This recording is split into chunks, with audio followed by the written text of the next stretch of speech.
नमस्कार मित्रों, स्वागत है आप सभी लोगों का अन अकेडमी पे। और हम लोग मॉडर्न हिस्ट्री कर रहे हैं। और हमने देखे हुए थे क्वेश्चन किस तरह से आए हुए हैं इस पेज में। हमने देखा हुआ था कि ऑप्शनल सब्जेक्ट में भी कैसे क्वेश्चन आए हुए हैं। ऑप्शनल हिस्ट्री की मैं बात कर रहा था, और वहाँ से जीएस में किस तरह से क्वेश्चन पूछे जा रहे हैं, जैसे भी 2020 में पूछा गया है। ठीक है, कि कई सारे जो अ, वैचारिक या विचार जो है वो 1920 के दशक में आते हैं और वो अपना सामाजिक आधार बढ़ाते। इसके बाद हम थोड़ा सा इंटरलिंक किया था उसको 2019 के क्वेश्चन से, कि आधार तो बढ़ाते ही साथ ही साथ वो राष्ट्रीय आंदोलन में किस तरह से योगदान देते, इस पर हमने बात की हुई थी। ठीक है, तो हिस्ट्री वैसे बहुत डीपली तो नहीं पूछता है, जीएस में तो नहीं पूछता बहुत ज़्यादा डीपली, लेकिन जो ऑप्शनल सब्जेक्ट है वहाँ पे आपसे इसमें क्वेश्चन पूछता है ठीक ठाक। नहीं, तो जो लोग हमसे जुड़ना चाहते हैं वो अभी मैं बताऊंगा कैसे जुड़ना है, और इसको आप लोग लाइक करते रहिए। बिल्कुल फ्री क्लासेस भी होती हैं यहाँ पे, तो आप यहाँ पे भी आ सकते हैं। जैसे कि मॉडर्न हिस्ट्री है, इसका एमसीक्यूज आपको 10 बजे सुबह में स्टार्ट होता है। इस क्लास के पहले हो जाता है एमसीक्यूज, तो आप क्या करेंगे, 10 बजे से यहाँ से क्लास करना स्टार्ट कर देंगे। ज्योग्राफी का भी एमसीक्यूज ये चल रहा है, मल्टीपल चॉइस क्वेश्चन जो है ये आपको 12 बजे डेली मिलेंगे, 12 बजे से 1 बजे के बीच में। और इंडियन पॉलिटी की मैं बात करता हूँ, तो इंडियन पॉलिटी जो एमसीक्यूज हैं ये 4 बजे, कल तो क्लास शायद नहीं है, लेकिन ये 4 बजे जब क्लास चलेगी तो ये 4 बजे क्लास चलेगी। ठीक है, तो यहाँ पे आपको करना क्या है, यहाँ पे आप जो है, ये सारी फ्री क्लासेस है, ये सारी फ्री क्लासेस है। तो यहाँ पे बच्चा लोग सब क्या करेंगे, आएंगे इंडियन पॉलिटी का। तो कल तो नहीं क्लास है, लेकिन अभी मतलब कल नहीं, मतलब आज क्लास नहीं है। ठीक है, आज क्लास नहीं, कल क्लासेस जो है वो हो सकती है वहाँ से स्टार्ट हो जाए। और ये यूट्यूब का कार्यक्रम है, जैसे कि हम लोग मॉडर्न हिस्ट्री कर रहे हैं, थ्योरी जो है वो मंडे टू सैटरडे हम लोग यहाँ पे करेंगे। और मित्रों एक क्लास और भी अभी देखो 15 जनवरी से मैं लेके आ रहा हूँ कि आप लोगों के लिए एंशियंट हिस्ट्री। ठीक है, यहाँ पे एंशियंट हिस्ट्री को भी लेके आ रहा हूँ, तो वो मंडे टू सैटरडे यहाँ पे 10-11 बजे जो है वो ये क्लास चलेगी। और ये क्लास भी आपको 15 जनवरी से है, 3-4 दिन और बचे हुए हैं, तो आप लोग वेट करें। और जो पब्लिक एडमिनिस्ट्रेशन ऑप्शनल सब्जेक्ट है, ये मैं मंडे टू सैटरडे शाम को 6 बजे क्लास में मैं करूँगा इसको, तो आप लोग इसको भी देख सकते हैं। और ज्योग्राफी की क्लासेस, पॉलिटी की क्लासेस और एथिक्स की क्लासेस ये जल्द ही शुरू की जाएंगी। और उनकी टाइमिंग क्या होगी मित्रों, ये टाइमिंग होगी ये कि अगर 12 बजे एमसीक्यूज नहीं होगा ज्योग्राफी की, तो यहाँ पे क्लास चलेगी। और अगर इंडियन पॉलिटी की मान लो एमसीक्यूज कल, मतलब आज तो नहीं है एमसीक्यूज, लेकिन अगर क्लास चली, ठीक है, अगर एमसीक्यूज हुआ तो आप ये समझिए कि क्लास नहीं होगी। अगर क्लास नहीं होगी तो फिर एमसीक्यूज होगा।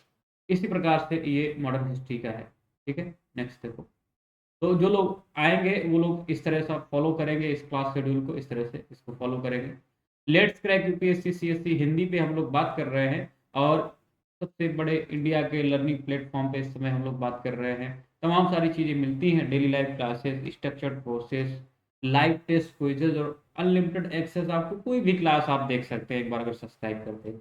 अगर मेरी स्पेशल क्लासेस जो हमने भी दिखाई थी आपको फ्री क्लासेस करनी है, तो आप अन अकेडमी का लर्निंग ऐप जो है वो आप डाउनलोड कर लेंगे। और इस लर्निंग ऐप से ही जो यहाँ से आपको क्या है, ये क्लासेस मेरी मिलने लग जाएंगी। कुछ अपने बारे में बता देता हूँ, मेरा नाम अमित कपूर है, मैंने बीटेक किया हुआ है computer science, UPPCS mains UPSC में अपियर हो चुका हूँ। जो लोग मुझसे जुड़ना चाहते हैं, ये टेलीग्राम लिंक है, ये अनअकैडमी _ अमित कपूर, ये टेलीग्राम लिंक है। पब्लिक एडमिन सब्जेक्ट में पढ़ाता हूँ, लगभग 60% अधिक मैं पोर्शन कवर करूंगा।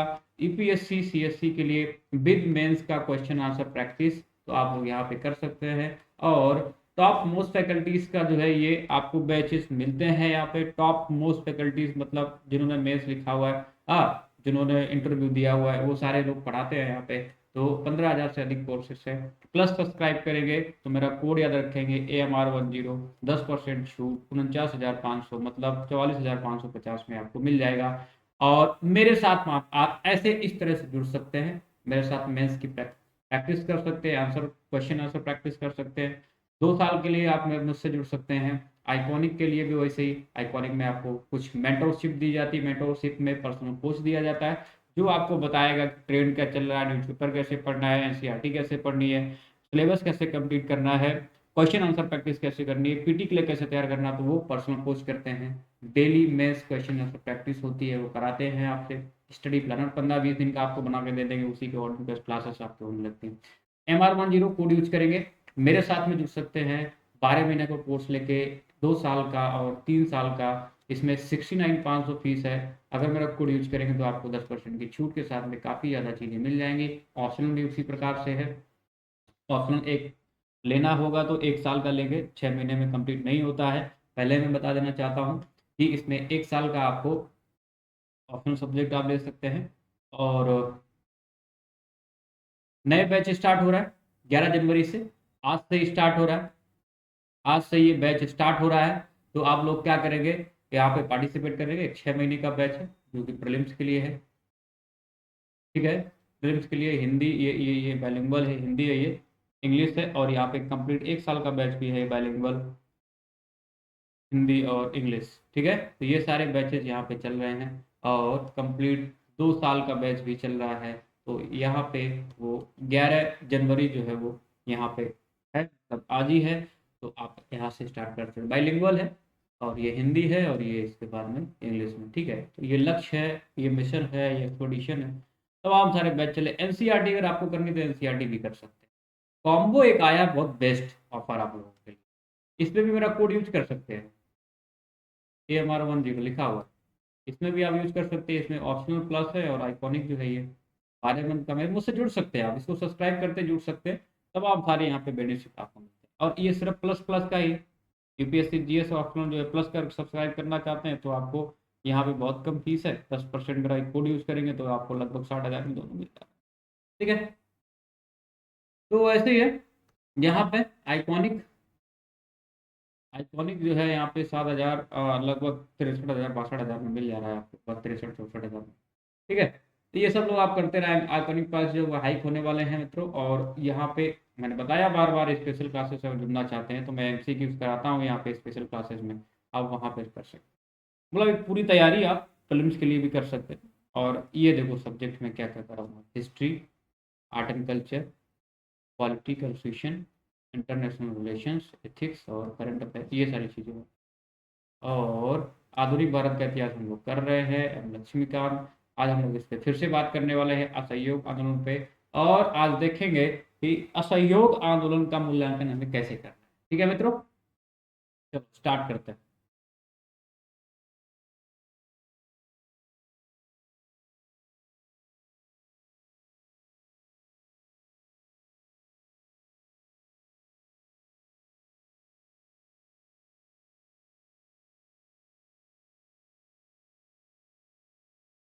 हम्म। आज सब आपको ये सारे उत्तर देखने को मिलेंगे। गांधीवादी व्यवस्था के दौरान विभिन्न स्तरों ने राष्ट्रवादी आंदोलन को सुदृढ़ बनाया हुआ था। कल हमने बात की हुई थी, कल हमने बात की हुई थी इन सारी बातों पे, खिलाफत और असहयोग आंदोलन के बीच सहबंध की बात की हुई थी कि कांग्रेस को ऐसा करना चाहिए था कि नहीं करना चाहिए, गांधी जी को ऐसा करना चाहिए था नहीं करना चाहिए। हाँ, तो हमने बताया हुआ था कि जो जो खलीफा थे, जो खिलाफत आंदोलन है, जैसे कि उसमें अली बंधु है, तो वो अखिल भारतीयता को सर्व इस्लामियत के लिए यूज करना चाहते थे, जो कि असहयोग है। और गांधी जी क्या करना चाहते थे, सर्व इस्लामियत को वो अखिल भारतीयता के लिए यूज करना चाहते थे। दोनों के फायदे थे, हमने बात कर ली हुई थी। तो यहाँ पे जोड़ना सही था, हमने बात की हुई थी। लेकिन थोड़ी सी यहाँ पे ये भी हमने बात की हुई थी कि अगर आपको आलोचना के बिंदु लिखने हैं, आलोचना के बिंदु अगर आपको लिखने हैं, तो हमने बात की हुई थी कि जो खिलाफत की मांग है वो अलग से नहीं रखनी चाहिए थी, ठीक ठीक है।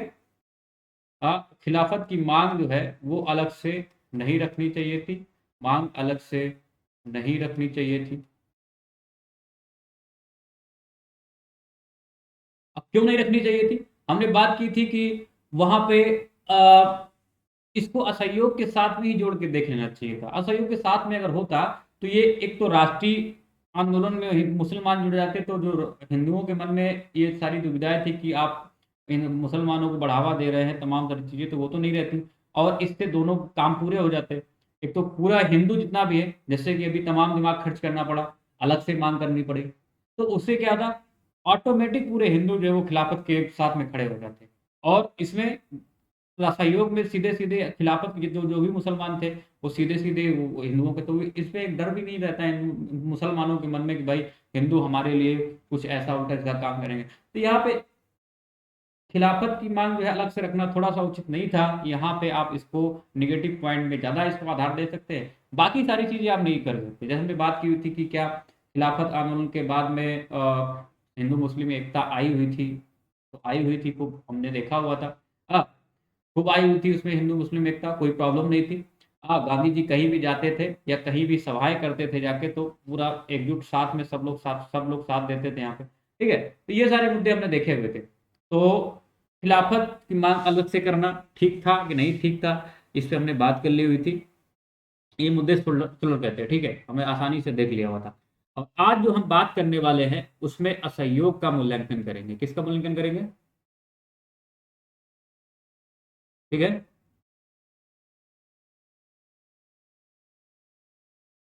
असहयोग का हम लोग आज मूल्यांकन करने वाले हैं, और इसमें देखेंगे।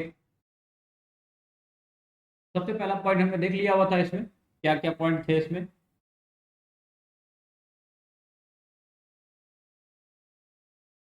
कार्यक्रम के जो पॉइंट थे वो पॉजिटिव पॉइंट और निगेटिव पॉइंट, ये हमें देखने थे। और इसी के आधार पर क्या है, आपसे पूछेगा कि भाई कार्यक्रम के तत्व बताओ, मूल्यांकन करने के लिए बोल देगा। असहयोग आनंद का मूल्यांकन के तत्व एवं कार्यों के आधार पर बताइए, तो आप नेगेटिव तत्व लिखेंगे, मूल्यांकन कर देंगे आराम से, कोई दिक्कत नहीं। हमने अभी अभी बात करने वाले हैं हम लोग ना, अभी हम लोग बात करने वाले कि जो तत्व है इसके कार्यक्रम के तत्व, निगेटिव पॉजिटिव पॉजिटिव बताइए। अब यहाँ पे हम लोग क्या कर रहे हैं, मूल्यांकन कर रहे हैं, ठीक है। अब इसके बाद में बोलेगा गांधीवादी, हमने कल इससे बात की हुई थी। आ, गांधीवादी विचारधारा जो है, गांधीवाद है, उस पर मूल्यांकन करेगा। गांधीवाद पे क्या करेगा, मूल्यांकन, कि क्या, क्वेश्चन में दिखाऊंगा, अभी आपको लिख लेता हूँ एक बार, कि क्या लोगों के दिलों से भय दूर हो गया था, लोगों के दिलों से भय दूर हो गया था, क्या वो ऐसा महसूस करने लगे थे, क्या वो ऐसा महसूस करने लगे कि नहीं, दिलों में उन्होंने कह सकते हैं एक जो खुशबू होती है, एक खुशबू जो है कह सकते हैं कि उनके उनको एक महक सी बढ़िया सुगंध जो है आने लगी थी आज़ादी की। तो आप देखेंगे इसमें कि जवाहरलाल नेहरू और वल्लभ भाई पटेल, कई सारे ऐसे नेता थे जिनको ऐसा महसूस होने लगा था कि नहीं नहीं, हमें ये महसूस, वो लोग ऐसा स्टेटमेंट दे रहे थे कि हमें ऐसा महसूस होने लगा था, पहली बार ऐसा महसूस हो रहा था कि हम आज़ाद होने वाले। तो इस तरह के स्टेटमेंट यहाँ पे आप देखेंगे। तो क्या गांधीवाद जो था, मूल्यांकन उसका करेंगे कि क्या लोगों के मन से जो भय था, अंग्रेजों के प्रति जो भय था, वो दूर हुआ कि नहीं हुआ। हाँ, देखेंगे, इस पर बात करेंगे। दूसरा, जन चेतना आई कि नहीं, ये सारी मुद्दे आपको देखेंगे। गांधीवाद मूल्यांकन, कि गांधीवाद जो बात करते हैं कि अ, दिलों में राज, ये लोगों के दिलों ने आज़ादी महसूस कर ली, तमाम सारी चीज़ें हैं। इस पर हम लोग बात करने वाले हैं कि गांधी जी जो बात कह रहे थे वो सच में हुआ, जन चेतना जगी हुई थी, क्या भय जो था वो दूर हो गया था, लोगों के दिलों से भय जो व्याप्त था वो दूर हुआ कि नहीं हुआ। इस सारे बातों पर हम लोग बात करने वाले हैं, ठीक है। अब एक और है यहाँ पे, एक और है कि संघर्ष विराम संघर्ष, क्या ये जो राष्ट्रवादी मानते हैं अब देखो अलग अलग सारे वक्तव्य हैं। राष्ट्रवादी मानते हैं कि संघर्ष विराम संघर्ष जो है एक तरह सा अच्छी अवधारणा है, आप संघर्ष करें फिर विराम लें फिर संघर्ष करें। और राष्ट्रवादियों में गांधी जी, भाई गांधी जी का तो संघर्ष विराम संघर्ष सिद्धांत ही है। तो जो राष्ट्रवादी वो संघर्ष विराम संघर्ष जैसे विचार पे या सिद्धांत को मानते हैं। और पूंजीवादी जो मार्क्सवादी है, मार्क्सिज्म वाले जो वो बोलते हैं कि जो ये आंदोलन पूंजीवाद के खिलाफ जाने लगा था, इस वजह से इसको स्थगित कर दिया गया। तो सबके अपने अपने अलग अलग विचार हैं, इस पर हम लोग देखेंगे। तो ये सारा क्या है कि संघर्ष विराम संघर्ष, यहाँ पे एक और मुद्दा आ जाएगा कि संघर्ष विराम संघर्ष का सिद्धांत क्या है, क्या ये संघर्ष विराम संघर्ष जो है ये उचित था। तो संघर्ष विराम संघर्ष, इस पे हम लोग बात करने वाले हैं। और एक मुद्दा आपके पास में और आएगा कि हमने बात की थी स्थगन, क्या ये जो है, अब इसमें गांधी जी ने सबको जवाब दिया है। महान प्रहरी, याद रखना, महान प्रहरी नामक जो उनकी रचना है, इनकी रचना है, स्थगन क्या ठीक था, उचित था, उचित था क्या इसका? तो इसमें महान प्रहरी में उन्होंने, द ग्रेट सेंटिनल में उन्होंने खूब बातें की हुई, सबको जवाब दिया हुआ है, सबको जवाब दिया है कि किसी को छोड़ा नहीं है कि नहीं, कोई कोई आके हमसे बोले दुविधा की स्थिति में समझाइए कि आपने स्थगन क्यों किया। सबने महान प्रहरी नाम उन्होंने अपनी पुस्तक, उन्होंने जो लेख है, अपना सब कुछ इसमें लेख में लिखा हुआ है, सबको जवाब दिया हुआ है। तो ये सारे क्वेश्चन रहेंगे। तो सबसे पहले हम बात करेंगे, इसी से इंटरलिंक कर देंगे। किससे इंटरलिंक करेंगे? कार्यक्रम से। तो इसके जो नेगेटिव और पॉजिटिव पॉइंट है, इसी से इंटरलिंक करते हुए चलेंगे, फिर मूल्यांकन कर लेंगे, और इसके बाद में संघर्ष विराम संघर्ष, और बाद में स्थगन। स्थगन करना सही सही तो नहीं, इसके बाद में हम सब देख लेंगे कि किसने क्या कहा हुआ है, कौन इनके खिलाफ था, कौन इनके साथ में था। ठीक है, तो ये सारे मुद्दे हम लोग देख लेंगे, और इसमें कोई दिक्कत होनी नहीं चाहिए, तमाम सारे मुद्दे आपको देखने को मिल जाएंगे यहाँ पे।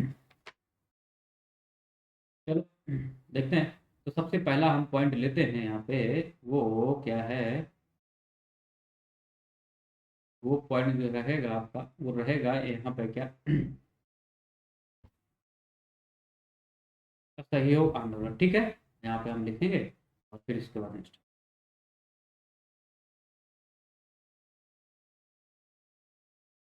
असहयोग आंदोलन।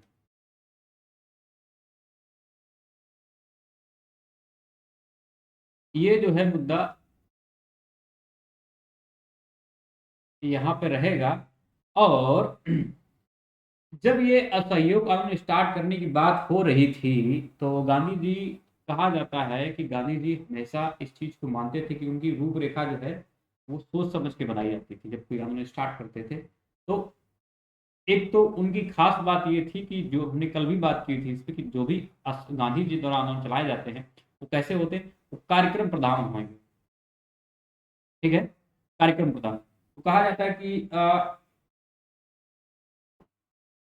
इनके भाई थे कोई चचेरे भाई, तो उन्होंने नाम सुधाया हुआ था। सदाग्रह नाम का कुछ नाम उन्होंने सुधाया हुआ था, कि सदाग्रह, सदाग्रह हम करेंगे। लेकिन फिर गांधी जी बोले कि हमें कुछ नहीं सूझा, तो हमने सत्याग्रह रख दिया। ठीक है, तो सत्याग्रह।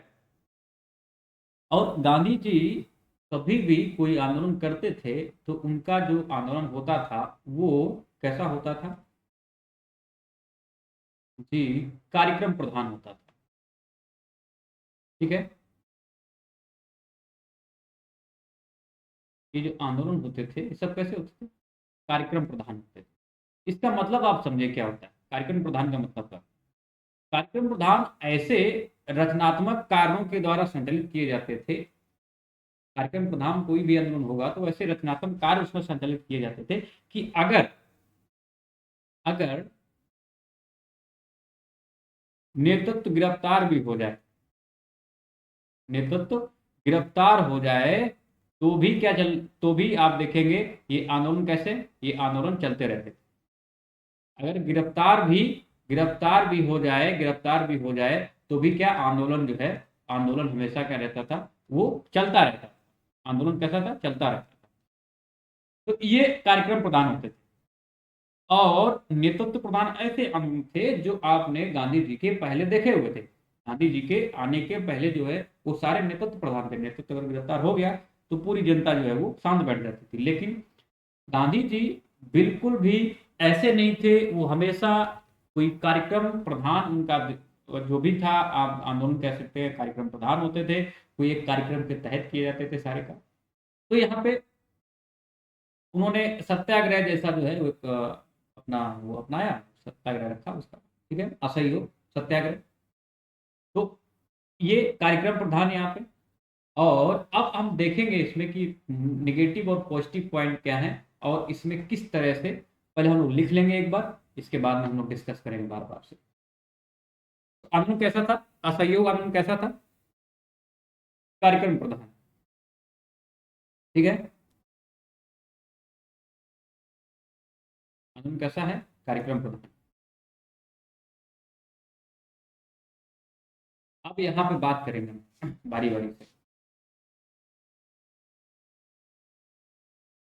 सबसे पहला यहाँ पे अगर हम बात करें यहाँ पे कि पॉजिटिव पॉइंट में क्या रखेंगे हम, पॉजिटिव पॉइंट में क्या क्या रखेंगे, जो कार्यक्रम थे वो तत्व देखे हुए थे, ये तत्व। ठीक है, तो हम लोग पहले पॉजिटिव की बात करने वाले हैं, इसके बाद नेगेटिव की बात करने वाले हैं। तो यहाँ पे तो सबसे पहला यहाँ पे हम रखेंगे चरखा। ठीक है, सबसे चरखा नंबर ऑफ एक पे रखेंगे, जिसको सबसे ज्यादा लोकप्रियता मिली थी, और ये किसके लिए था, ये ग्रामीण विकास के लिए कारगर, ग्रामीण विकास के लिए गांधी जी ने जैसा देखा हुआ था वो सारी चीजें वो मैंने बताया कार्यक्रम का नाम। और दूसरा पॉइंट यहाँ पे अगर हम लेंगे तो दूसरा पॉइंट है छुआछूत उन्मूलन। तो छुआछूत उन्मूलन,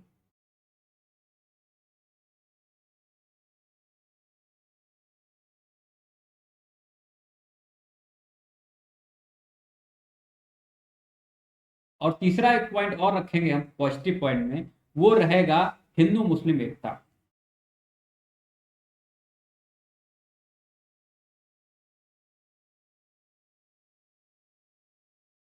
हिंदू मुस्लिम एकता।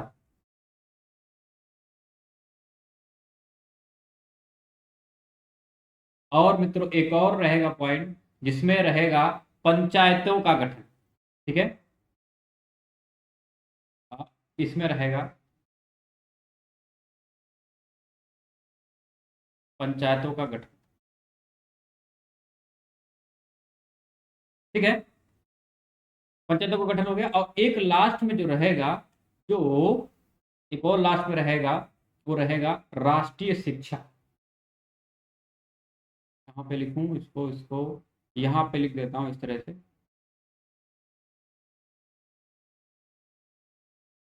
ठीक है,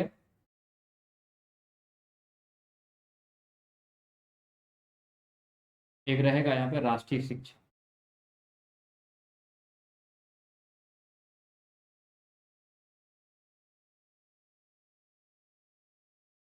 तो ये सारे थे, चरखा, ग्रामीण विकास, छुआछूत उन्मूलन, हिंदू मुस्लिम एकता, और पंचायतों का गठन, राष्ट्रीय शिक्षा। और इसको मिला के वो सब कहते थे कि अगर ये सारे कार्यक्रम, और अभी मैं बताऊंगा, इसको मिला के वो कहते थे, प्लस अगर कर दें यहाँ पे, इसको मिला के वो कहते थे कि ये स्वराज, स्वराज की बात करते थे। अगर ये सारे कैसे, ये सारे स्वराज के तहत उन्होंने मांग रखी थी, चरखा चलाइए आप, छुआछूत उन्मूलन, हिंदू मुस्लिम एकता, और पंचायतों का गठन। और जब इनकी हम आलोचना देखेंगे कि जो किन आधारों पर इनकी आलोचना की जा सकती है, तो यहाँ पे मैं रखूंगा सबसे पहला जो है वो स्वदेशी एवं बहिष्कार। ये किस में रहेगा, ये आपके निगेटिव पॉइंट में है, स्वदेशी एवं बहिष्कार।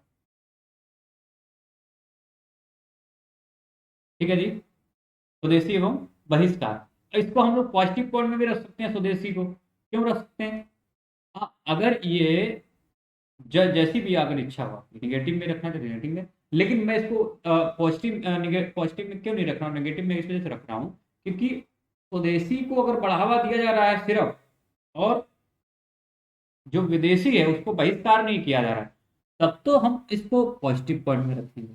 लेकिन अगर स्वदेशी अपनाते हुए बहिष्कार किया जा रहा है विदेशी वस्तुओं का, तब हम इसको निगेटिव पॉइंट में रखेंगे। तो इसी वजह से हमने इसको निगेटिव पॉइंट में रखा हुआ है कि एक तो स्वदेशी और बहिष्कार, तो इसको हमने इसी वजह से रखा हुआ है कि,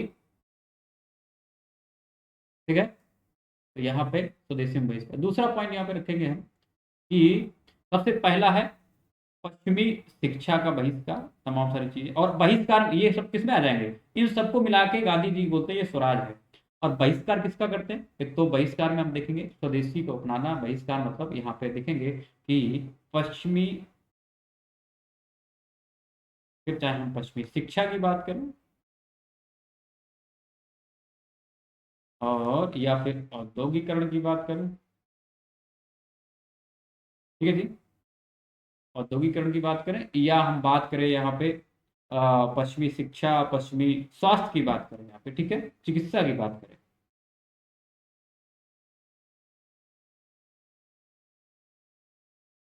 संस्कृति भी लिख सकते हैं यहाँ पे, पश्चिमी संस्कृति।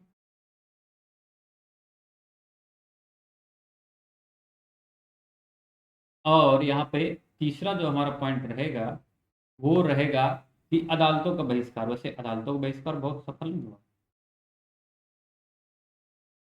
ठीक है, बहुत सफल नहीं हुआ है, लेकिन फिर भी हम इसको क्या करेंगे, रखेंगे, क्योंकि अदालतों का बहिष्कार, कई सारे बड़े बड़े नेता थे, उन्होंने अदालतों का बहिष्कार।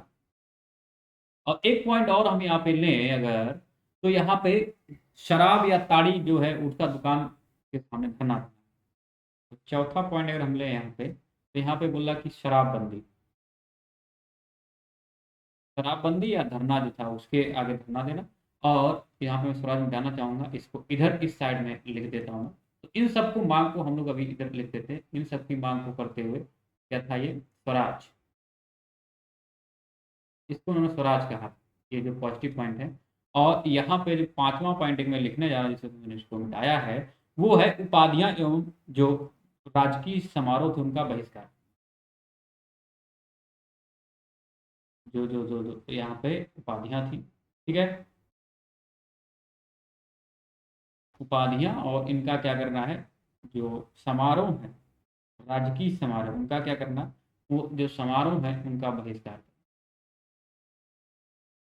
तो ये सारे के सारे यहाँ पे मैं ताड़ी लिख देता हूँ, और ये सारे के सारे कैसे थे, निगेटिव, ठीक है। अब इन सारे पॉइंटों को हम लोग एक बार देखेंगे। तो सबसे पहले हम लोग बात करेंगे पॉजिटिव पॉइंट के बारे में, और नेगेटिव पॉइंट किस तरह से काउंटर कर रहे हैं यहाँ पे, और क्या क्या मतभेद हुए हैं गांधी जी के रविन्द्रनाथ टैगोर से, बाकी जो नेता है बहुत चोटी के नेता हैं उनके साथ में काफी ज्यादा बहस हुई है, ठीक है। तो यहाँ पे स्वदेशी एवं बहिष्कार, तो इन सब का क्या है, बहिष्कार करना है, इन सब का बहिष्कार करना, उपाधियों का, शराब, अदालतों, तमाम सारी चीजें जो है यहाँ पे आपको देखने को मिल रही हैं, इन सब का क्या करना, इन सब का बहिष्कार करना है, इन सब का बहिष्कार करना, ठीक है जी।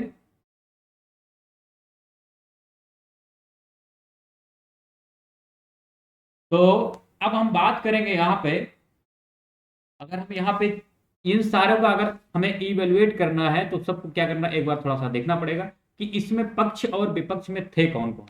तो पक्ष में कौन था और इसके विपक्ष में कौन था, इस पे हम लोग बात करने वाले हैं। तो यहाँ पे कई सारे ऐसे नेता थे, तो गांधी जी के जो कार्यक्रम थे, ये सारे चरखा चलाना है, बहिष्कार करने जैसी चीजें हैं, बड़ा मतभेद हुआ है यहाँ पे रविन्द्रनाथ टैगोर जी के साथ में। और भी कई सारे ऐसे नेता हैं जिनके साथ में गांधी जी के मतभेद सामने आते हैं और वो सबका जवाब देते हैं। यहाँ पे लिख लेते हैं एक बार कि कौन जो है अपोज में था, कौन कौन जो है वो अपोज में है, विरोध कौन कौन कर रहा है। फिर इसके बाद हम मूल्यांकन कर लेंगे, क्योंकि विरोधी होने चाहिए, ठीक है, विरोधी होने चाहिए, कौन कौन इनके जो है वो विरोध में खड़ा। सबसे पहला मुद्दा हम यहाँ पे देखेंगे कि जो विरोध में है, यहाँ पे सबसे पहले टॉप पे लाला लाजपत राय, लाला जी। और दूसरा हम बात करेंगे यहाँ पे, वो है मोतीलाल नेहरू। और तीसरे नंबर पे यहाँ पे हैं जिनकी हम बात करते हैं, वो CR दास हैं। और चौथे नंबर पे हैं मोहम्मद अली जिन्ना,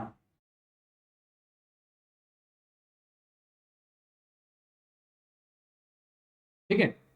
और पांचवें नंबर की हम बात करें यहाँ पे, तो बेसेंट जो है, एनी बेसेंट, वो भी पक्ष में नहीं, सब क्या है, विरोध कर रहे हैं। और यहाँ पे मैं बात करूँ MM मालवीय, मौलवी की मैं बात करूं, मदन मोहन मौलवी की बात करूं, तो वो भी कैसे हैं, पक्ष में नहीं। अब मुद्दा समझना यहाँ पे, ये सारे नेता जो लाला लाजपत राय, मोतीलाल नेहरू, सी आर दास, हाँ, मोहम्मद अली जिन्ना और एनी बेसेंट या मदन मोहन मालवीय, ये सारे के सारे पक्ष में नहीं है, बिल्कुल से भी पक्ष में नहीं। इनका मानना है कि भाई 1900, इनका मानना है, इनका क्या मानना था कि 1919 का अधिनियम अभी आया हुआ है, जेम्स फोर्ड, हाँ, जेम्स फोर्ड आया हुआ है, तो आप क्या करें, यहाँ पे चुनाव लड़ा जाए,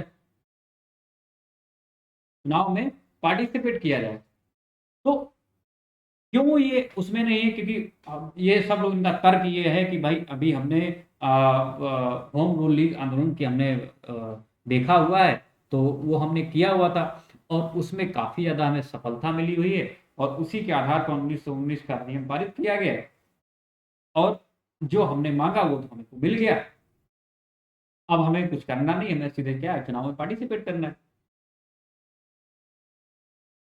तो गांधी जी नहीं कह रहे थे, गांधी जी का मानना था कि नहीं, ये अभी उचित समय है, जबकि खिलाफत आंदोलन स्टार्ट हुआ है, तो ये उचित समय है कि कोई ऐसा आंदोलन चलाया जाए जिससे जो है कांग्रेसों को, जो ब्रिटिश राज है उसको मुश्किल खड़ी की जाए। तो ये सारे पक्ष में नहीं है, वो सारे के सारे लोग मना करते हैं, कहते हैं नहीं नहीं, ये ऐसा कुछ भी नहीं यहाँ पे हो सकता है। वो कौन कौन से कार्यक्रम है मित्रों? चरखा, छुआछूत उन्मूलन, हिंदू मुस्लिम एकता, पंचायतों का गठन, राष्ट्रीय शिक्षा, स्वदेशी बहिष्कार, पश्चिमी, तमाम सारी चीजें यहाँ पे, अदालतों का बहिष्कार, शराब एवं दाढ़ी, ये सारी चीजें यहाँ पे आपको देखें। अब आप देखेंगे कि कलकत्ता में विशेष अधिवेशन होता है 1920 में, सितंबर में, 1920 में कलकत्ता में अधिवेशन होता है।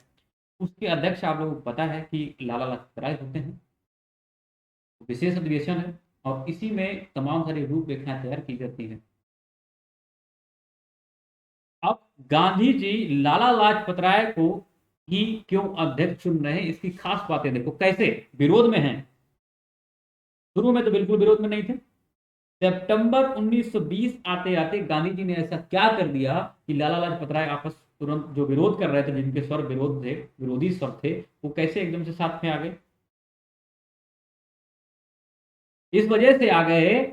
अब एक क्वेश्चन आप पकड़ना, अभी जो आया हुआ क्वेश्चन, विभिन्न, क्वेश्चन क्या हुआ, विभिन्न विचारधाराओं ने आ वो विभिन्न विचारधाराएं आई और अपना सामाजिक आधार बढ़ाया। 2020 का क्वेश्चन है, एक बार मैं दिखाना चाहता हूँ सारी चीजें। 2020 का क्वेश्चन है, कहाँ गए?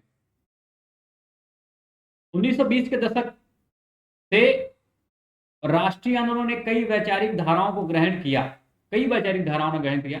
हमने देखा था गरम दल, नरम दल, हिंदू मुस्लिम,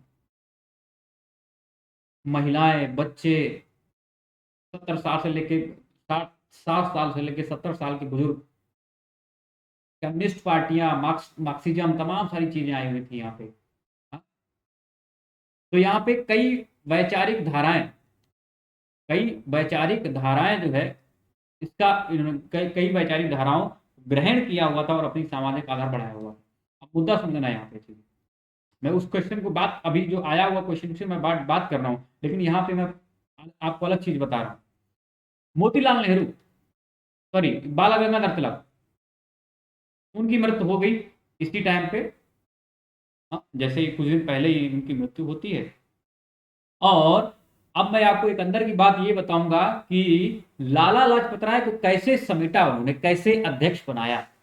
लाला लाजपत राय की परिस्थिति बहुत मजबूत थी। अभी 1920 में क्या कर रहे थे, हाँ, किसान यूनियन के भी अध्यक्ष थे, और 1920 में जो ऑल इंडिया स्टूडेंट एसोसिएशन था, ठीक है, तो उसके भी अध्यक्ष थे लाला लाजपत राय। और जब स्वराज आंदोलन चलाया जा रहा था तो लाला लाजपत राय जो है वो बाल गंगाधर तिलक के उसमें शामिल थे और बहुत बड़ी भूमिका निभाए हुए थे। हमने देखा होता पंजाब में किस तरह से उन्होंने आंदोलन को चलाया हुआ था, नेतृत्व करा किया हुआ था वहां पे, होम रूल लीग। तो एक तो यहाँ पे दूसरी पहली बात कि एक तो गरम दल के नेता है, दूसरी इनकी जो प्रस्तुति है, और होम रूल लीग की हमने देखी हुई थी बात कि उसने पूरी तरह से एकदम से कमेटियां बना रखी हुई थी निचले स्तर पे। कमेटियों के माध्यम से, ये गांधी जी की खास बात है। सबसे जब असहयोग आंदोलन चलाया गया तो उससे पहले की बात मैं बताऊं आपको कि कांग्रेस में उन्होंने सबसे पहले रिफॉर्म किया हुआ था। और रिफॉर्म क्या था कि कमेटियां बना के निचले स्तर पर गांधी जी खुद पत्र लिख के सारी चीजों को आगाह करते थे कि ये सारी चीजें आपको अपने रचनात्मक कार्य को लेकर करना है। तो कमेटियां बनवाई, सबसे पहले कांग्रेस ने रिफॉर्म किया, कमेटियां बनवाई वहां पे। हाँ, नीचे निचले तबके के जो भी लोग थे सबको एक साथ जोड़ने का काम किया हुआ। तो उन्होंने देखा हुआ था बाल गंगाधर तिलक के स्वराज होम रूल लीग आंदोलन को, गांधी जी ने वो किस तरह से होम रूल लीग आंदोलन चल रहा था और किस तरह से सफलता पा रहा था। तो गांधी जी ने पूरा का पूरा जो स्वराज है, जो बाल गंगाधर तिलक जी का स्वराज है, उसी को उठा के यहाँ पे रख दिया। पूरा का पूरा उन्होंने उठा के यहीं पे रख दिया। और अब यहाँ पे गांधी जी भी लाला लाजपत राय जो है, जो लाला लाजपत राय, वो मना नहीं करता। बात समझ में आई विरोध क्यों। तो इसको आंदोलन को शुरू करने से पहले गांधी जी ने कांग्रेस में रिफॉर्म किए थे बहुत सारे। क्या क्या रिफॉर्म किए थे उनको एक बार देख लेते हैं। क्या क्या रिफॉर्म किए थे। सबसे पहला कि कमेटियां बनवाई थी, जो कमेटी थी ना, कमेटियों के माध्यम से, कमेटियों के माध्यम से सारा काम किया जा रहा था। और दूसरा यहाँ पे आप देखेंगे कि कमेटियों के माध्यम से तो किया जा रहा था, इसके बाद में उन्होंने कहा था कि जो भी गरीब से गरीब इसमें कांग्रेस में आना चाहता है, कांग्रेस की सदस्यता ग्रहण करना चाहता है, सदस्य बनना चाहता है, ठीक है, जो सदस्य बनना चाहता है वो क्या करेगा, 4 आने देगा, चवन्निया सदस्य। हाँ? तो गरीब से गरीब लोग जो जो भी कांग्रेस का सदस्य बनना चाहता है, जो कि अपनी 21 साल की आयु पूरा कर चुका है, वो यहाँ पे आ सकता है, पार्टिसिपेट करता है। तो यहाँ पे चवन्निया सदस्य जो है, सदस्यता दी गई गांधी को। तो गांधी जी ने रिफॉर्म किए यहाँ। और एक तिलक फंड, तिलक स्वराज फंड की थी। जब, और इवन जब आप देखेंगे कि लाला लाजपत राय जी, सॉरी, बाल गंगाधर तिलक का निधन हुआ है, तो गांधी जी कह रहे थे कि हमने सबसे बड़ा अपना डिफेंडर खो दिया, डिफेंड जो करता कर सकता था, हमने सबसे अपना बड़ा बचाव पक्ष खो दिया है। और एज इट इज स्वराज जो है, जिस तरह का बाल गंगाधर तिलक का स्वराज था, बिल्कुल वैसे ही यहाँ पे लाके रख दिया। और जब वो लाके रख दिया तो आप देखेंगे कि लाला लाजपत राय अपने को मना नहीं करता है। और ऐसा क्यों किया है, लाला लाजपत राय को अध्यक्ष नियुक्त किया, क्यों, बाल गंगाधर तिलक का स्वराज यहाँ पे लाके खड़ा कर रहे हैं, यहाँ पे ला रहे हैं असहयोग के लिए। और लाला लाजपत राय को अध्यक्ष बना रहे हैं, क्यों, क्योंकि दोनों काम पूरे हो जाएंगे। तो लाला लाजपत राय की स्थिति वो कैसी विचारधारा, कैसी गर्म दली है, और गांधी जी नरम दली, दोनों विचारधाराएं मैच कर रही हैं। वैचारिक 2020 देखो, कई सारी वैचारिक वैचारिकताओं को धारण किया और अपना सामाजिक परिस्थिति बढ़ाई। तो यहाँ पे आप देखेंगे कि गांधी लाला लाजपत राय को अध्यक्ष चुना जाता है। शुरू में तो मना कर देते हैं, विरोध करते हैं, लेकिन सितंबर 1920 आते आते लाला लाजपत राय जो है वो इनके साथ में आ जाते हैं। क्यों, वही बाल गंगाधर तिलक का जो स्वराज था, गांधी जी ने उसी स्वराज को आगे बढ़ाया हुआ है। और यहाँ पे 1 करोड़ रुपए का लक्ष्य रखा हुआ था कि स्वराज फंड के लिए आ जाएगा। तो चवन्निया जो सदस्य बने थे उससे तमाम सारा चीजें चंदा आ गया। तो बहुत जल्दी ही वो स्वराज जो है, जो तिलक स्वराज फंड था, वो 1 करोड़ की सीमा पार कर गया। बाल गंगाधर तिलक का जो स्वराज था, गांधी जी ने वही अपनाया। और ऐसे टाइम पे लाला लाजपत राय मना नहीं कर पाए। और लाला लाजपत राय मना नहीं कर पाए, गांधी जी ने क्या देखा हुआ था कि इनकी जो परिस्थिति थी वो भी देख ली हुई थी उन्होंने, कि किस तरह से ये इनकी पैठ है, लाला लाजपत राय जी की। तो लाला जी की जिस तरह से पैठ उन्होंने देखी थी, गांधी जी ने कहा इनको चुनना ज्यादा उचित है। और ये समन्वय भी कर सकते हैं, गर्म दल और नरम दल दोनों क्या साथ में रहे भी थे, तमाम सारा काम भी किया हुआ था। जब तिलक का जो आंदोलन चल रहा था, होम रूल लीग, तो यहाँ पे एक तो इनकी स्थिति जो है वो निचले तबके में भी है, किसानों में भी है, और स्टूडेंट्स में भी है।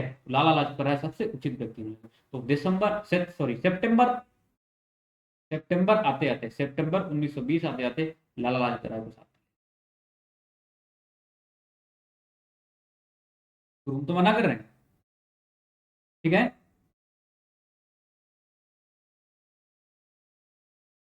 अब यहाँ पे हम बात करते हैं मोतीलाल नेहरू जी की। मोतीलाल नेहरू जी को किस तरह से लाए हुए थे? मोतीलाल नेहरू कह रहे थे कि अब चुनाव आने वाले हैं भाई, चुनाव घोषणा हो गई है कि हम जो है अब चुनाव कराएंगे। यहाँ पे 1919 के अधिनियम में बोल दिया गया है क्रमिक विकास जो है, उत्तरदायी सरकार क्रमिक विकास होगा यहाँ पे, तो हम तो नहीं आएंगे विरोध में, हम असहयोग आंदोलन का बिल्कुल भी समर्थन नहीं करेंगे। लेकिन गांधी जी ने इनको भी यकीन दिलाया, इनको ये क्या यकीन दिलाया? इनको ये यकीन दिलाया कि देखो अभी इनका जो परिस्थिति थी वो आप कह सकते हैं मध्य प्रांत में ज्यादा थी। तो कह रहे थे कि मध्य प्रांत में जो कि अभी एमपी है, मध्य प्रांत में अभी पूरी तरह से जनता तैयार नहीं आंदोलन के लिए, सॉरी वोटिंग करने के लिए, और आपको हो सकता है वोट भी ना ज्यादा मिले। अगर असहयोग आंदोलन सफल हो गया तो आपको निश्चित ही वहां पे जीत मिल जाएगी।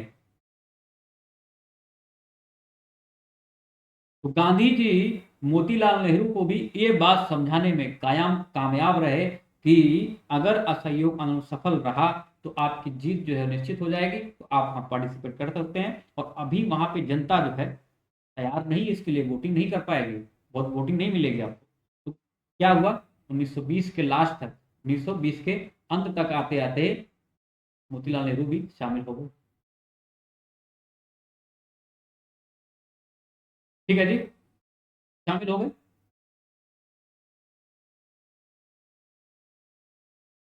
अब यहाँ पे एक चीज और है, वो क्या है कि सीआर दास,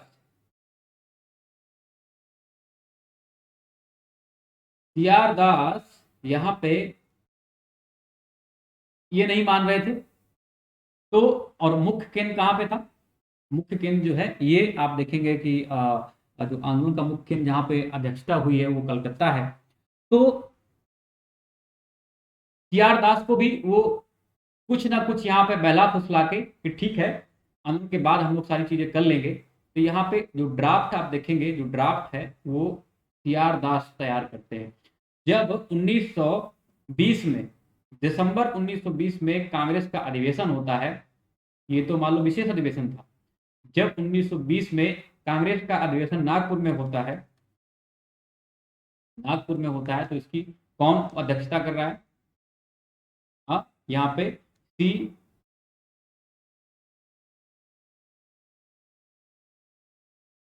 विजया राघवाचारी, ठीक है, विजय राघवाचारी जो है इसकी अध्यक्षता कर रहे हैं। और जो ये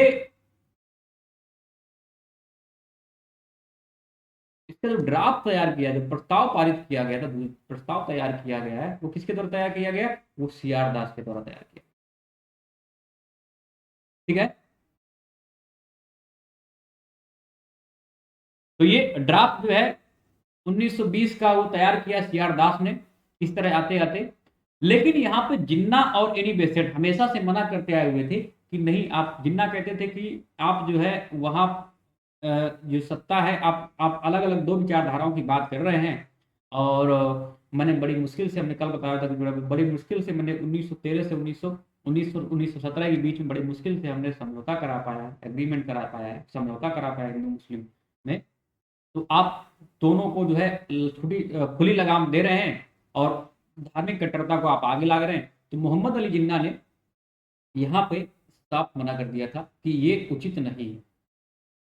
मोहम्मद अली जिन्ना, इन्होंने साफ मना कर दिया था कि उचित नहीं है, आपको ऐसा नहीं करना चाहिए गांधी जी। और इसके बाद में उन्होंने कांग्रेस भी छोड़ दी थी। तो कांग्रेस छोड़ने का कोई इनका ऐसा मकसद नहीं था। एक घटना घटित हुई जिसकी वजह से जिन्ना ने कांग्रेस छोड़ी हुई थी। तो वह घटना थी कि एक भाषण दे रहे थे जाके, उस टाइम गांधी जी बैठे हुए थे मंच पे और अली बंधु बैठे हुए थे। तो वो बार बार मिस्टर और मिस्टर मौलाना, और सॉरी मौलाना नहीं लगा रहे थे, मौलाना नहीं लगा रहे थे जो कि एक धार्मिक प्रतीक था। और महात्मा भी नहीं लगा रहे थे जो कि वो भी धार्मिक प्रतीक था हिंदुओं के लिए। तो जिन्ना क्या बार बार कहते थे मिस्टर गांधी, मिस्टर गांधी, तो उन्होंने सॉरी कहते तमाम बार जो है गांधी लगाया, मिस्टर लगाया आगे उसके, ठीक है, महात्मा लगाया। तो जो जनता थी वहां पे बार बार इस रोष में थी कि आप महात्मा लगाइए, गांधी जी के नाम के आगे महात्मा लगाइए। तो एक तरह से वो धार्मिक पहचान हिंदू। और दूसरा जो मुस्लिम जनता थी वो कह रही थी कि आप जो है, जो अली बन्नू है, शौकत अली, मोहम्मद अली, तो उनके नाम के आगे आप मौलाना लगाइए। तो जिन्ना जो है बार बार नहीं लगा रहे थे, तो किसी ने आके जो है इनका गिरेबान पकड़ लिया आके मंच पे, जब गांधी जी वहाँ पे बैठे हुए थे, तो बड़ा व्यथित हुए। तो जिन्ना ने फिर इसके बाद जाते वक्त जो है ये कांग्रेस छोड़ देगी, अब हम कांग्रेस में नहीं जाएंगे। इसके बाद 1927 आप देखेंगे वो फिर से जीवित कर देते हैं लीग को, और लीग के मसीहा बन के बैठते हैं। ठीक है, तो मोहम्मद अली जिन्ना बिल्कुल भी यहाँ पे तैयार नहीं है। एनी बेसेंट भी तैयार नहीं। एनी बेसेंट का भी मानना था कि अभी तो हमने आंदोलन किया हुआ है और ऐसे आंदोलन का कोई मतलब ही नहीं, ऐसे आंदोलन का कोई मतलब है नहीं, असहयोग आंदोलन का कोई मतलब है नहीं, आप इसको नहीं करें। और एनी बेसेंट ने यह भी कहा हुआ था कि जिस तरह की आप डिमांड रखे हुए हैं, जो सारी डिमांडें हमने देखी हुई पॉजिटिव निगेटिव पॉइंट, जैसे अदालतों बहिष्कार करना है, कपड़ा लत्ता सबका बहिष्कार करना है, शराब बहिष्कार करना है, अवज्ञा करना है कानून, तो एनी बेसेंट का मानना था कि अगर भारत आजाद हुआ तो सबसे बड़ा जो जिसको कोसा जाएगा वो गांधी जी होंगे, क्योंकि गांधी जी लोगों में कानून की अवज्ञा की लत डाल रहे हैं, आदत डाल रहे हैं। ठीक है, तो एनी बेसेंट में बिल्कुल भी सहमत नहीं थी, तो ये दोनों लोग बिल्कुल भी सहमत नहीं थे।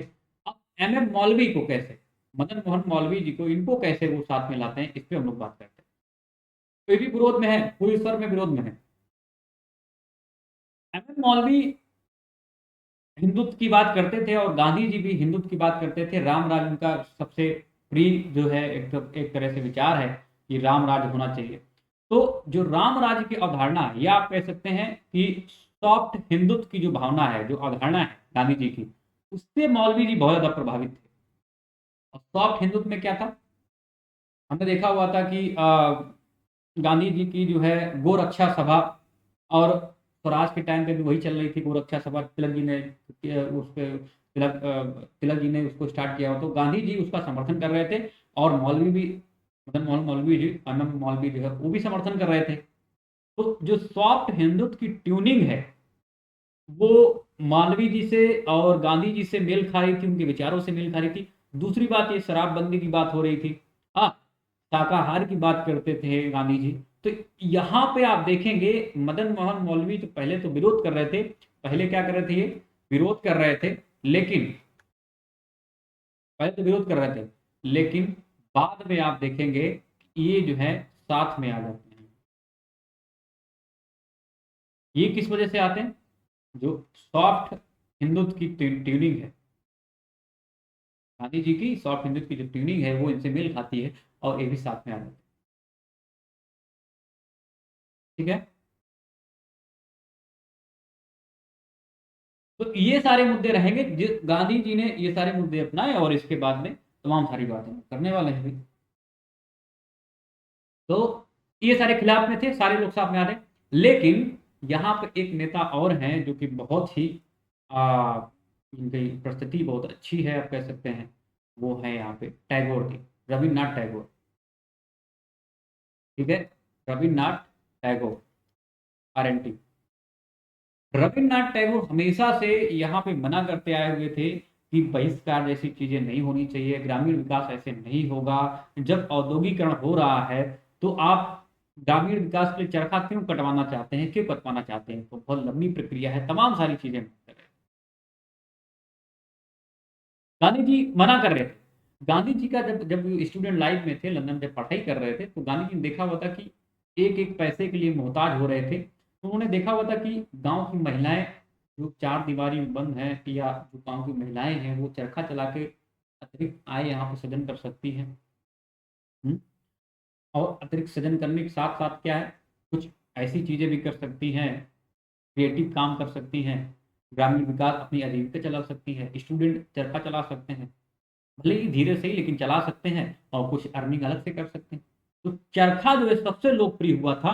और इतनी ज्यादा खादी, आप कह सकते हैं चरखा काटने से खादी का निर्माण हुआ था कि इनके जो सहयोगी थे एंड्रूज, और एक तरह से जो RNT रविन्द्रनाथ टैगोर जो विरोधी थे, वो भी मानने लग गए थे कि उस टाइम, उस जमाने में 1920 के दशक की बात करें तो 3 4 5 साल तक की जो है, खादी एक तरह से फैशन बन गया था, लोग फैशनेबल पहनने लग गए थे। और गांधी जी हमेशा मानते थे, कई लोगों से अपील भी करते थे, कुछ नहीं तो अपनी पगड़ी निकाल के रख दो, और कुछ नहीं जला दो उसको, कुछ नहीं तो आप, जो बड़े बड़े लोग थे, इंडस्ट्रिस्ट लोग थे बहुत, आप कह सकते हैं जो पैसे वाले थे उनको बोलते थे कुछ नहीं करो तो आप शादी को फैशन के तौर पर पहनने लग जाओ।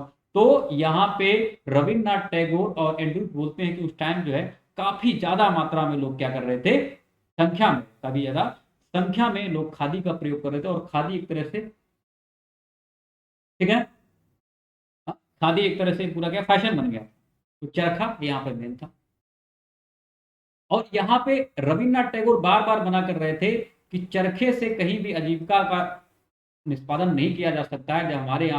जब हमारे यहाँ पे इंडस्ट्रियलाइजेशन हो रहा है, औद्योगिकरण हो रहा है, तो आप चरखे जैसे, तो गांधी जी बोलते नहीं, चरखा जो है जो अभी आजीविका को, या कम से कम ऐसा तो महसूस नहीं होगा कि ये पश्चिमीकरण की है, इसका पश्चिमीकरण हुआ है, चीजें हैं जो कपड़ा है। यहाँ पे बोलते नहीं, चरखा ठीक है। और छुआछूत उन्मूलन, ये हालांकि बाद में जोड़ा गया है, मूल उसमें नहीं था, बाद में जोड़ा गया, छुआछूत और शराबबंदी, ताड़ेबंदी, ठीक है। तो ये सारे मुद्दे यहाँ पे छुआछूत बाद में जोड़ा गया। और छुआछूत उन्मूलन बहुत ज्यादा सफल रहा, मतलब उतनी सफलता तो नहीं पाई, लेकिन काफी ज्यादा सफल रहा। आप देखेंगे तितियार हैं, जो उधर राजू है, जो आप कह सकते हैं दक्षिण में तमाम जगह जो है ये आंदोलन सफल रहा था। तो छुआछूत भी उन्मूलन काफी ज्यादा सफल रहा, ठीक है। उन्मूलन जो आंदोलन था ये काफी ज्यादा सफल रहा। दक्षिण भारत के जो देश थे वहां पे काफी ज्यादा ये सफलता इसने हासिल की हुई थी, तमाम सारी चीजें यहाँ पे हुई थी, ठीक है। और यहाँ पे हिंदू मुस्लिम एकता की बात हो रही है, क्या हिंदू मुस्लिम एकता हुई थी?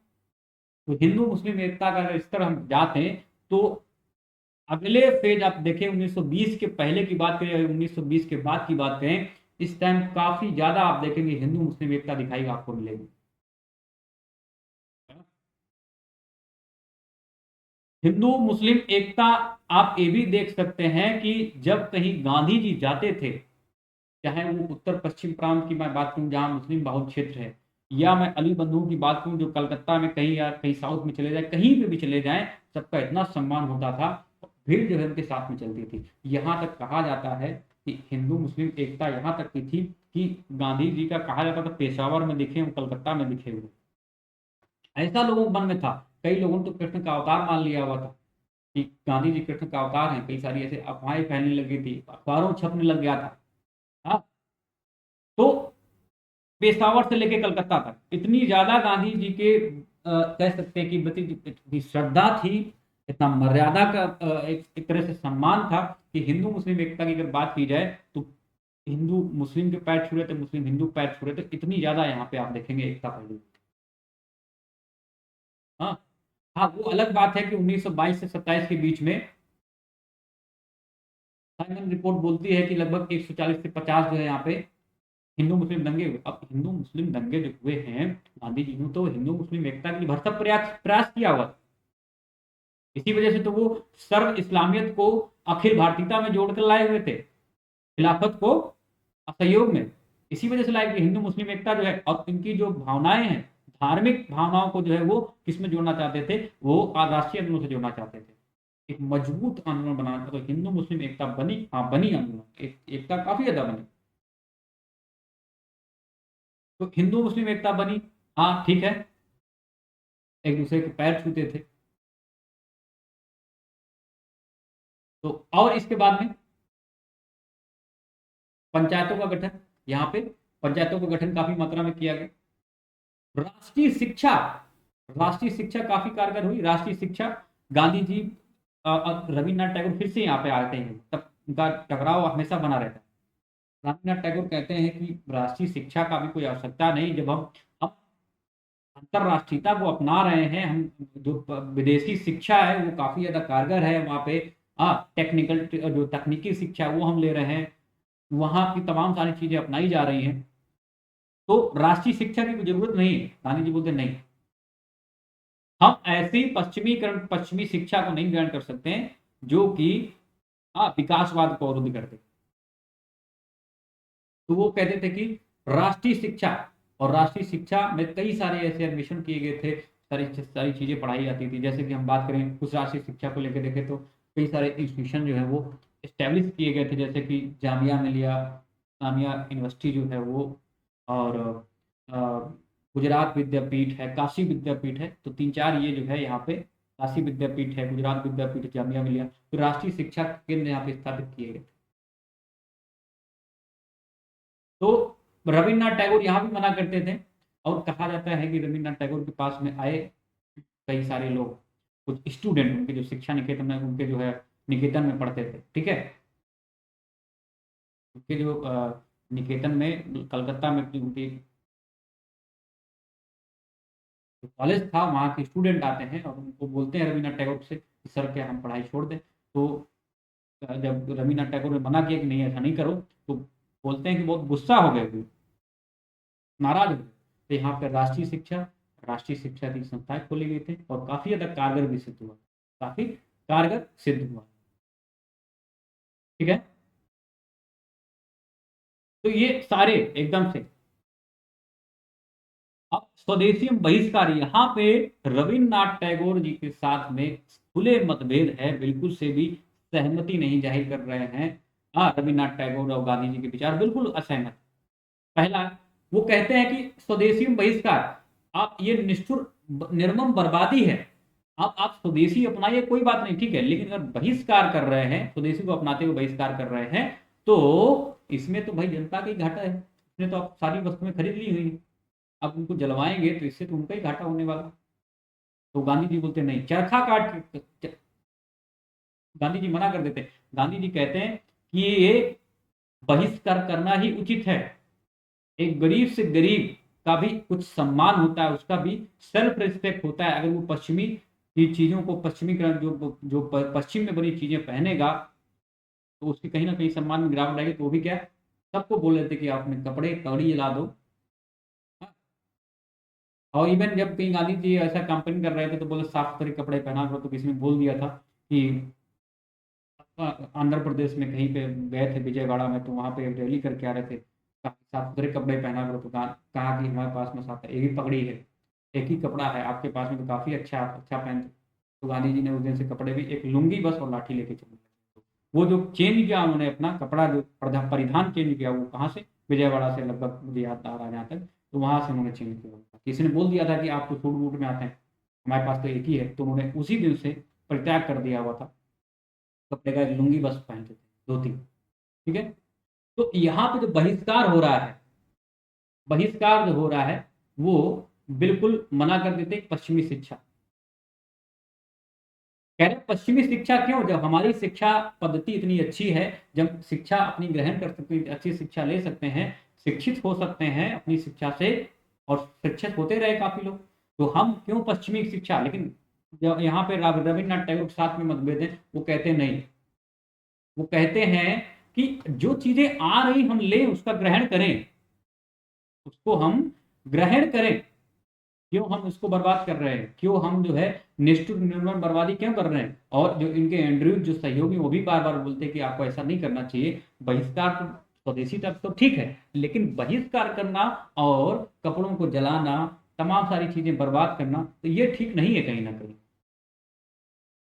तो नहीं, गांधी जी बोलते नहीं, पश्चिमी शिक्षा हम नहीं ग्रहण कर सकते, क्योंकि पश्चिमी शिक्षा जो है एक तरह से बेरोजगारी लाती, ठीक है, बेरोजगारी लाती है। दूसरा, वो कहते हैं औद्योगिकरण, इसका भी बहिष्कार कर रहे थे, पश्चिमी औद्योगिकरण का बहिष्कार कर रहे थे। तो इस पे भी रविन्द्रनाथ टैगोर जो हैं उनके साफ साफ मतभेद दिखते हैं। और इसमें कहते हैं रविन्द्रनाथ टैगोर की, पश्चिमी अगर पश्चिमी औद्योगिकरण का आप अगर बहिष्कार कर रहे हैं, तो इसमें आपको ही घाटा है। गांधी जी बोलते नहीं, हमें कोई घाटा नहीं, हम ऐसे औद्योगिकरण को नहीं अपना सकते हैं जिसके बलबूते पे आज भारत में बेरोजगारी है। हमारी पूरी की पूरी जनसंख्या जो वो बेरोजगारी के दौर से गुजर रही है, पूरी की पूरी जनसंख्या बेरोजगार है। बोला हम ऐसे औद्योगिकरण को नहीं अपना सकते हैं जिससे कि हमारी जनता जो है, हमारे नागरिक, हमारी जनता वो कैसे बेरोजगार हो जाए। और उन्होंने ये भी कहा था कि जो औद्योगिकरण है वो पश्चिमी देशों के लिए ठीक है, वहां पे जनसंख्या कम है और वहां पे ज्यादा श्रम बल जो है वहां पे है नहीं, तो वहां पे आप मशीनों का प्रयोग कर सकते हैं। हमारे यहाँ पे श्रम बल बहुत ज्यादा है, आराम से काम कर लेगा, मशीन में कोई हमें दिक्कत नहीं। तो हमें क्या करना, इससे बेरोजगारी फैली हुई थी। अब जब अगर मजदूर काम करने लग जाएगा तो क्या रोजगार मिल जाएगा उसको। तो औद्योगिकरण का साफ साफ वो मना करते नहीं है। शिक्षिता का भी चिकित्सा का भी वो मना कर दिया कि जो पश्चिमी चिकित्सा उसको भी हटाओ, उसका भी बहिष्कार करो। बुद्धा जो उन्होंने बोला हुआ था कि जो पश्चिमी चिकित्सा है वो रोग को दबा देता है, जड़ से खत्म नहीं करता है, लेकिन जो हमारा आयुर्वेदिक है, ठीक है, आयुर्वेद जो है यूनानी पद्धति पे सब कुछ चीजें बनाई जाती हैं, जो आयुर्वेद है वो पूरी तरह से जो जो रोग है उसको खत्म करता है, उसको जड़ से खत्म करता है। और शरीर में भगवान का वास होता है, और भगवान का वास हो और आप कोई बीमारी लेके बैठे तो अच्छा नहीं। उन्होंने बोला होता कि पश्चिमी सच्चा पद्धति का संस्कृति का बहिष्कार कर दिया जाए। तो यहाँ पे साफ साफ रविन्द्रनाथ टैगोर जी से मतभेद है उनके, और बार बार कहते हैं कि नहीं, ये सारी चीजें निष्ठुर निर्मम बर्बादी है। अदालतों का बहिष्कार हमने बता दिया था कि अदालतों का बहिष्कार जो है बहुत ज्यादा सफल नहीं रहा था, और कुछ ही लोगों ने बहिष्कार किया हुआ था, जैसे कि जवाहरलाल नेहरू है, मोतीलाल नेहरू है, गुलाब देसाई है, ऐसे लोगों ने कुछ है बहिष्कार किया हुआ था। ठीक है। हाँ, एक चीज बहुत सफल रही यहाँ पे, वो थी, जो सफल रही है वो क्या है, शराबबंदी। महिलाएं जाती थी शराब और ताड़ी की दुकानों के सामने धरना देने लगती थी जाके, और वहां पे जो है वो अ, बिकने नहीं देती थी। तो यहाँ पे ये बहुत ज्यादा सफल हुआ यहाँ पे, शराबबंदी और ताड़ी बंदी। बहुत सारी महिलाएं जाती थी एक घेरा बना के और वहां बैठ जाती थी, शराब और ताड़ी बिक्री पूरा। आप देखेंगे कि कई सारे जो राज्य सरकारें थी वहां पर उनका रेवेन्यू जीरो हो गया था। यहाँ शराब में कोई रेवेन्यू नहीं आ रहा था, तो कई सारी सरकारों ने क्या किया हुआ था, एडवर्टीजमेंट किया हुआ था। हाँ, ऐड दिया हुआ था, पोस्टर लगाए हुए थे, और कहा था जूलियस सीजर तमाम ऐसे जो है, जो महान महान विद्वान हैं या जो महान कह सकते हैं कलाकार हैं, वो सब क्या शराब पीते थे, आप भी शराब पिए, शराब अच्छा होता। तो यहाँ पे पोस्टर लगा, क्योंकि अभी आपने देखा कोरोना काल में क्या हुआ, शराब जैसे बंद हुई पूरा अर्थव्यवस्था राज्य सरकारों की चरमरा गई थी। और जैसे ही लॉकडाउन खुला तो जैसे ही पता चला कि हाँ ठीक है आप दुकानें खोल सकते हैं शराब की, तो एकदम से अप हो गया उनका रेवेन्यू, कैसा बढ़ गया, शराबबंदी यहाँ पे। और दूसरा है उपाधियों का अंत। तमाम सारी जो उपाधियां थे, जन समारोह को उन्होंने मना कर दिया था। लेकिन यहाँ पे साफ साफ जो मतभेद आपको देखने को मिलेंगे वो किसके साथ में मिलेंगे, रविन्द्रनाथ टैगोर के साथ में मिलेंगे। ठीक है, रविन्द्रनाथ टैगोर के साथ में मिलेंगे, रविन्द्रनाथ टैगोर। ठीक है। तो हर एक बात पे रविन्द्रनाथ टैगोर के जो वक्तव्य हैं वो यहाँ पे साफ साफ दिखते हैं, औद्योगिकरण का। और यहाँ पे औद्योगिकरण को वो मना नहीं कर रहे थे कि औद्योगिकरण ऐसे नहीं होना चाहिए, औद्योगिकरण हो, लेकिन हमारे यहाँ पे हमारी जरूरतों के हिसाब से हो, हमारी जरूरतों के हिसाब से हो औद्योगिकरण। तो आप देखेंगे कि जो घनश्याम दास बिरला है, उस टाइम बहुत बड़े इंडस्ट्रियलिस्ट हैं, वो भी इस असहयोग आंदोलन का समर्थन नहीं करते हैं बिल्कुल से भी, कट्टर विरोधी हैं इसके। लेकिन जब गांधी जी आते हैं, पश्चिमीकरण औद्योगिकरण को खत्म करने की बात करते हैं, और इससे क्या होता है, जब खादी जैसी चीजें बनने लग गई यहाँ पे और काफी ज्यादा फैशन एकदम से आ गया, इतना ज्यादा आ गया था, बाढ़ आ गई थी आप कह सकते हैं खादी की। लोग आप फैशन के तौर पर पहनने लग गए थे, फैशन बन गया था खादी पहनना।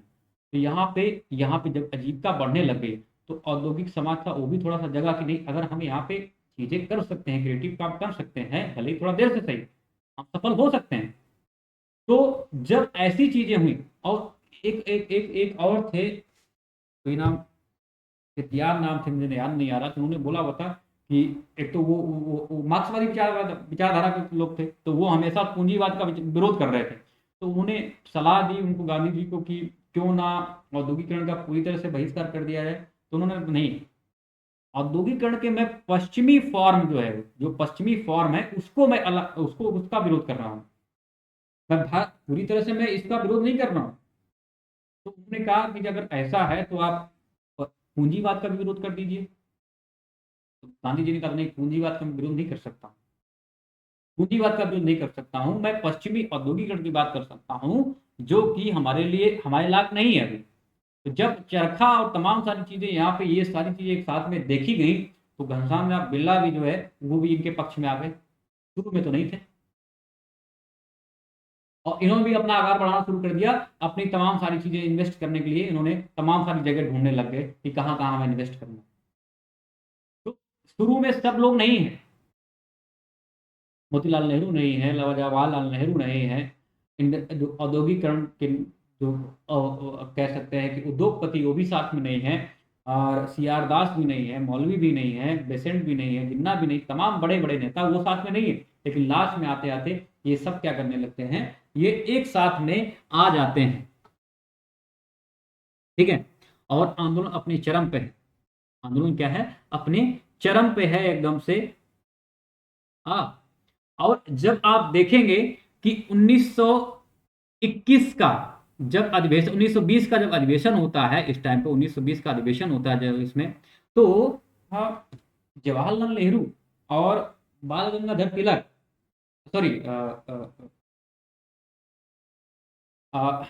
पटेल साहब, ये ऐसा कहते हैं, एक जगह कहते हैं उसमें कि उनको ऐसा लग रहा था कि अब हमने मतलब आज़ादी, ऐसा लग रहा है दिल में ऐसा महसूस होने लग गया था कि अब हमें, मुझे लग रहा है हम आज़ाद होने वाले हैं, हमें स्वराज मिलने वाला है। तो नेहरू इस तरह से जो है अपना लेख लिखते हैं, मतलब इस तरह से वक्तव्य देते हैं कि मुझे, उनको लग रहा था ऐसा कि हम जो है वो आज़ाद होने वाले हैं, ऐसा उनको लगने लग गया। दिल से जो भय कह सकते हैं, वो डर निकल गया हुआ था। बड़ी मात्रा में बहिष्कार हुआ था, लोगों ने तमाम गोली जलाई हुई थी। और यहाँ पे थोड़ा सा ये कह सकते हैं कि कई जगह ये हमने देखा हुआ था कि रविन्द्रनाथ टैगोर के साथ में बातचीत करते हुए, रविन्द्र नहीं, एंड्रूज, एंड्रूज, और यहाँ पे एक कौन था वो, लॉयड नाम का एक अंग्रेज है। तो ये बात आता है, कहता है एंड्रूज से कि अगर गांधी जी ने कहीं लगान बंदी और कर बंदी आंदोलन अगर चला दिया होता तो हमारे लिए बहुत मुश्किल हो जाती, पाँव, हाथ पाँव फूल जाते। इसके बावजूद भी आप देखेंगे उत्तर प्रदेश के, हमने बताया हुआ था कि हरदोई में, बरेली में, हरदोई, लखनऊ, बरेली, या आप कह सकते हैं अवध में, कानपुर में, तमाम सारे जो है नेतृत्व में इनके चलाए गए थे। कई सारे जो नेता थे वहाँ पे, उनके नेतृत्व में आंदोलन चलाया गया था, लगान बंदी कर बंदी। और हमने देखा हुआ था चिराला पिराला जैसे जो जगह है वहाँ पे, कर्नाटक में भी, सॉरी, आंध्र प्रदेश में भी ये सारी चीजें चलाई गई थी। लगान बंदी मतलब कर बंदी या लगान बंदी आंदोलन चलाए गए थे, कर टैक्स नहीं पे करना, तमाम सारे यहाँ पे आंदोलन चलाए जा रहे हैं। तो इतनी ज्यादा अच्छी स्थिति में थी कि सब पूरा एकदम से, महिलाएं बाहर पूरा एकदम से आ गई थी, कंधे से कंधा मिला के चरखा चला रही थी, आंदोलन में भाग ले रही थी, यात्राएं कर रही थी। बूढ़े जो बच्चे थे, जब कह सकते स्टूडेंट, वो भी अपनी सारी पढ़ाई वढ़ाई छोड़ के पूरा आंदोलन में लग गए हुए थे, बहिष्कार कर दिया था। स्वदेशी जो शिक्षा इंस्टीट्यूशन गठित गठित किए गए उसमें वो पढ़ रहे थे और पूरा आंदोलन में साथ दे रहे थे। पश्चिमी शिक्षा का बहिष्कार कर दिया गया, संस्कृति का बहिष्कार कर दिया गया, चिकित्सा का बहिष्कार, औद्योगिकरण का बहिष्कार कर दिया गया, अदालतों का बहिष्कार कर दिया। बड़े पैमाने में तो नहीं हुई, लेकिन अदालतों का बड़े पैमाने पर बहिष्कार कर दिया। उपाधियां थी बहुत ज्यादा, इसका अंत कर दिया गया। शराबबंदी हमने कहा बहुत ज्यादा सफल रहा, महिलाएं जाती थी, आंदोलन करती थी जाके वहां पे, तो महिलाएं कह सकते हैं कि वो चार दीवारी से बाहर आ गई। स्टूडेंट 7 साल से 17 साल के बुजुर्ग तक का आंदोलन में साथ देने लग गया। किसान साथ में आ गए, स्टूडेंट साथ में आ गए, उद्योगपति साथ में आ गए, मजदूर साथ में आ गए, सब कुछ साथ, हिंदू मुस्लिम एकता बन गई। छुआछूत आंदोलन चला गया, तो उससे क्या है, जो अनुसूचित जाति दलित जाति के लोग थे वो भी साथ में आ गए। अब बताओ यहाँ पे कौन सा वर्ग छूट रहा, कोई वर्ग नहीं छूट रहा है, सब लोग आ गए यहाँ पे, सामान्य वर्ग आ गया। गरम दल नरम दल एक साथ में आ गए। लाला लाजपत राय, स्वराज उनका ही था, बाल गंगाधर तिलक जी का।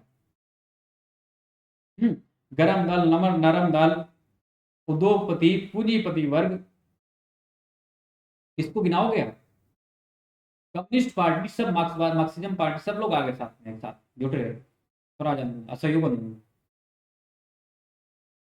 तो इतना व्यापक स्तर पर इसका प्रभाव हुआ है, इतना व्यापक स्तर पर प्रभाव हुआ है कि खूब बढ़िया चल रहा था। लेकिन गांधी जी, कहा जाता है कि गांधी जी को ऐसा कुछ आभास होने लगा हुआ था कि अगर हम गिरफ्तार होंगे तो उसके लिए हम एक रचनात्मक कार्य की एक रूपरेखा बना के जा रहे हैं, जो कि आंदोलन रुकेगा नहीं, चलता रहेगा। वो जो रूपरेखा थी बारदौली में अनाउंस करने वाले थे, बारदौली में अनाउंस करने वाले थे कि तब तक घटना हो गई। और वो जो बारदौली में अनाउंस करने वाले थे वो क्या था, सविनय अवज्ञा। रूपरेखा हमने बताया था, कार्यक्रम प्रधान, कार्यक्रम प्रधान, ये रूपरेखा यहाँ पे उन्होंने बनाई हुई थी।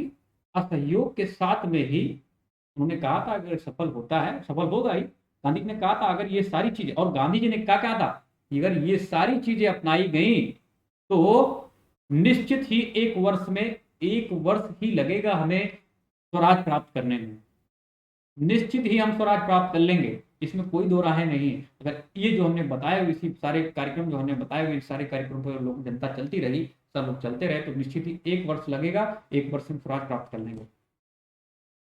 और गांधी जी ने इसी कार्यक्रम के तहत असहयोग के साथ में ही सविनय अवज्ञा का दूसरा पार्ट तैयार कर रखा हुआ था, उसी से जुड़ा हुआ था। उसका अनाउंस करने वाले थे बारदौली में कि, समझ गए आप लोग, चौरी चौरा 1 फरवरी घटना घटित हो गई। 1 फरवरी को बातचीत हो रही थी, वहां पे तमाम सारी चीजें चल रही थी। वो 4 फरवरी की रात है जब घटना घटित हुई है, और 5 फरवरी कई कई जगह जो है वो लिखा रहता है उसमें, कई जगह लिखा रहता है 5 फरवरी, जैसे किताबों में लिखा हुआ है, जो बुक्स में लिखा हुआ है वो आपका लिखा हुआ है कितना, यहाँ पे वो लिखा हुआ है आपका 5 फरवरी। लेकिन कहा जाता है कि ये 4 फरवरी जो वहाँ का स्मारक है, गोरखपुर का जो स्मारक है, चौरी चौरा स्मारक है, वहाँ पे 4 फरवरी लिखा हुआ। तो चौरी चौरा घटना हो गई। अब वहां पे कहा जाता है कि घटना ऐसे नहीं हुई थी, कई सारा वहां पे शोध भी हुए हैं, रिसर्च भी हुई है। कहा जाता है कि गुप्तेश्वर सिंह वहां के थाना प्रभारी थे, चौकी इंचार्ज थे चौरी चौरा के, तो वो किसान नेता थे वहां पे, भगवान अहीर करके, तो वो उनको पकड़ के ले आए और रात भर नशे के धुत में मारा, उनको सुबह छोड़ दिया भगवान अहीर को कि आंदोलन तुम क्यों कर रहे हो, और आंदोलन खत्म करो, असहयोग आंदोलन जो है वो खत्म करो।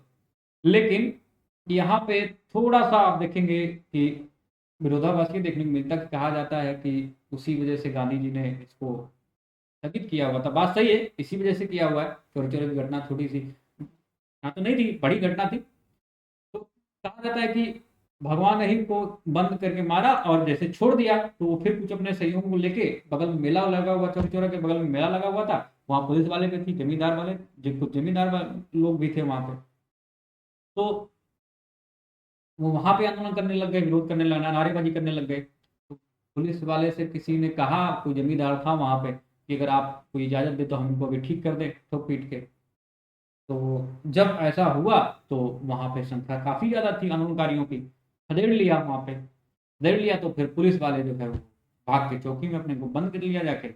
और कहा तो ये जाता है कि जो आग लगाई थी वो जमींदारों ने लगाई हुई थी, जो आग लगाई है वो जमींदारों ने ही लगाई हुई थी। तो ये इस वजह से लगाई हुई थी कि जो आंदोलन हो रहा है वो हमारे खिलाफ नारेबाजी ना करके, वो जो है पुलिस वर्सेस आंदोलनकारी हो जाए आंदोलन ये। कैसा, पुलिस वर्सेस आंदोलनकारी जो है आंदोलन हो जाए। तो यहाँ पे इस वजह से कहा जाता है कि भाई, एक रिसर्च में, लेख में आया हुआ कहीं, तो वो विद्वान कहते हैं ऐसा कि ये जो है जमींदारों ने वहां पे आग लगाई हुई थी, लगभग 20 से 22 जो है, या 12-15 ऐसे कुछ करके, तो पुलिस वाले थे समेत, गुप्तेश्वर सिंह जो है, जो थाना प्रभारी के इंचार्ज थे, उनके समेत जो है उनकी मृत्यु हो जाती है।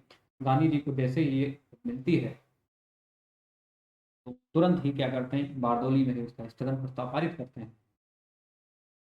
और आगे की जो रूपरेखा है वो गांधी जी को लग रहा, प्रतीत होने लग गया था कि अब लंबा भर चल रहा है आंदोलन, कैसा है, बहुत लंबा चल रहा है, और इसको स्थगित कर दिया जाना चाहिए। तो इसी वजह से गांधी जी ने क्या किया हुआ था, पहले से ही रचनात्मक कार्यों की एक रूपरेखा बना के तैयार कर ली हुई थी, जो उनके अनुयायी हैं वो इसको आगे बढ़ाते रहेंगे।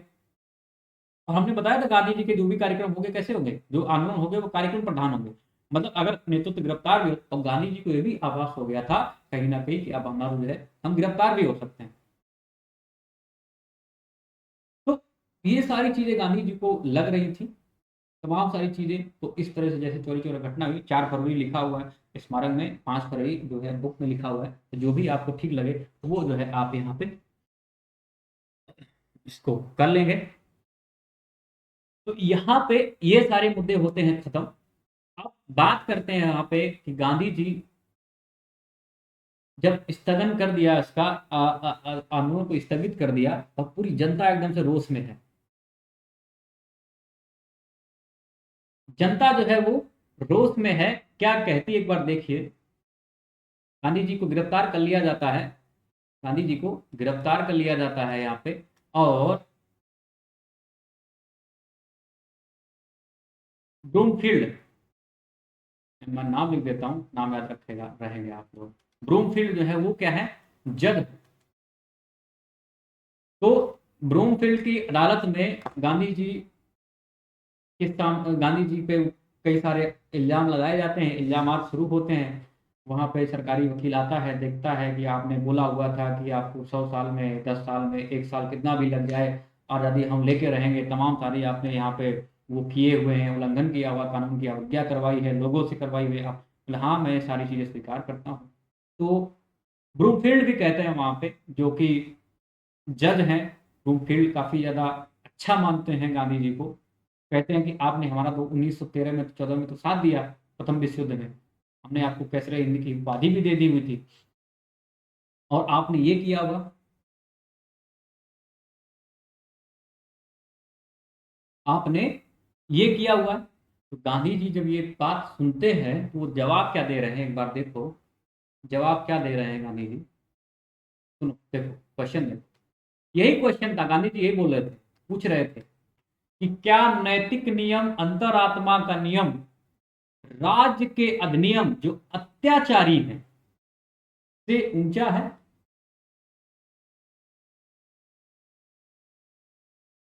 क्या नैतिक, ये ब्रूमफील्ड की अदालत चल रही है यहाँ पे।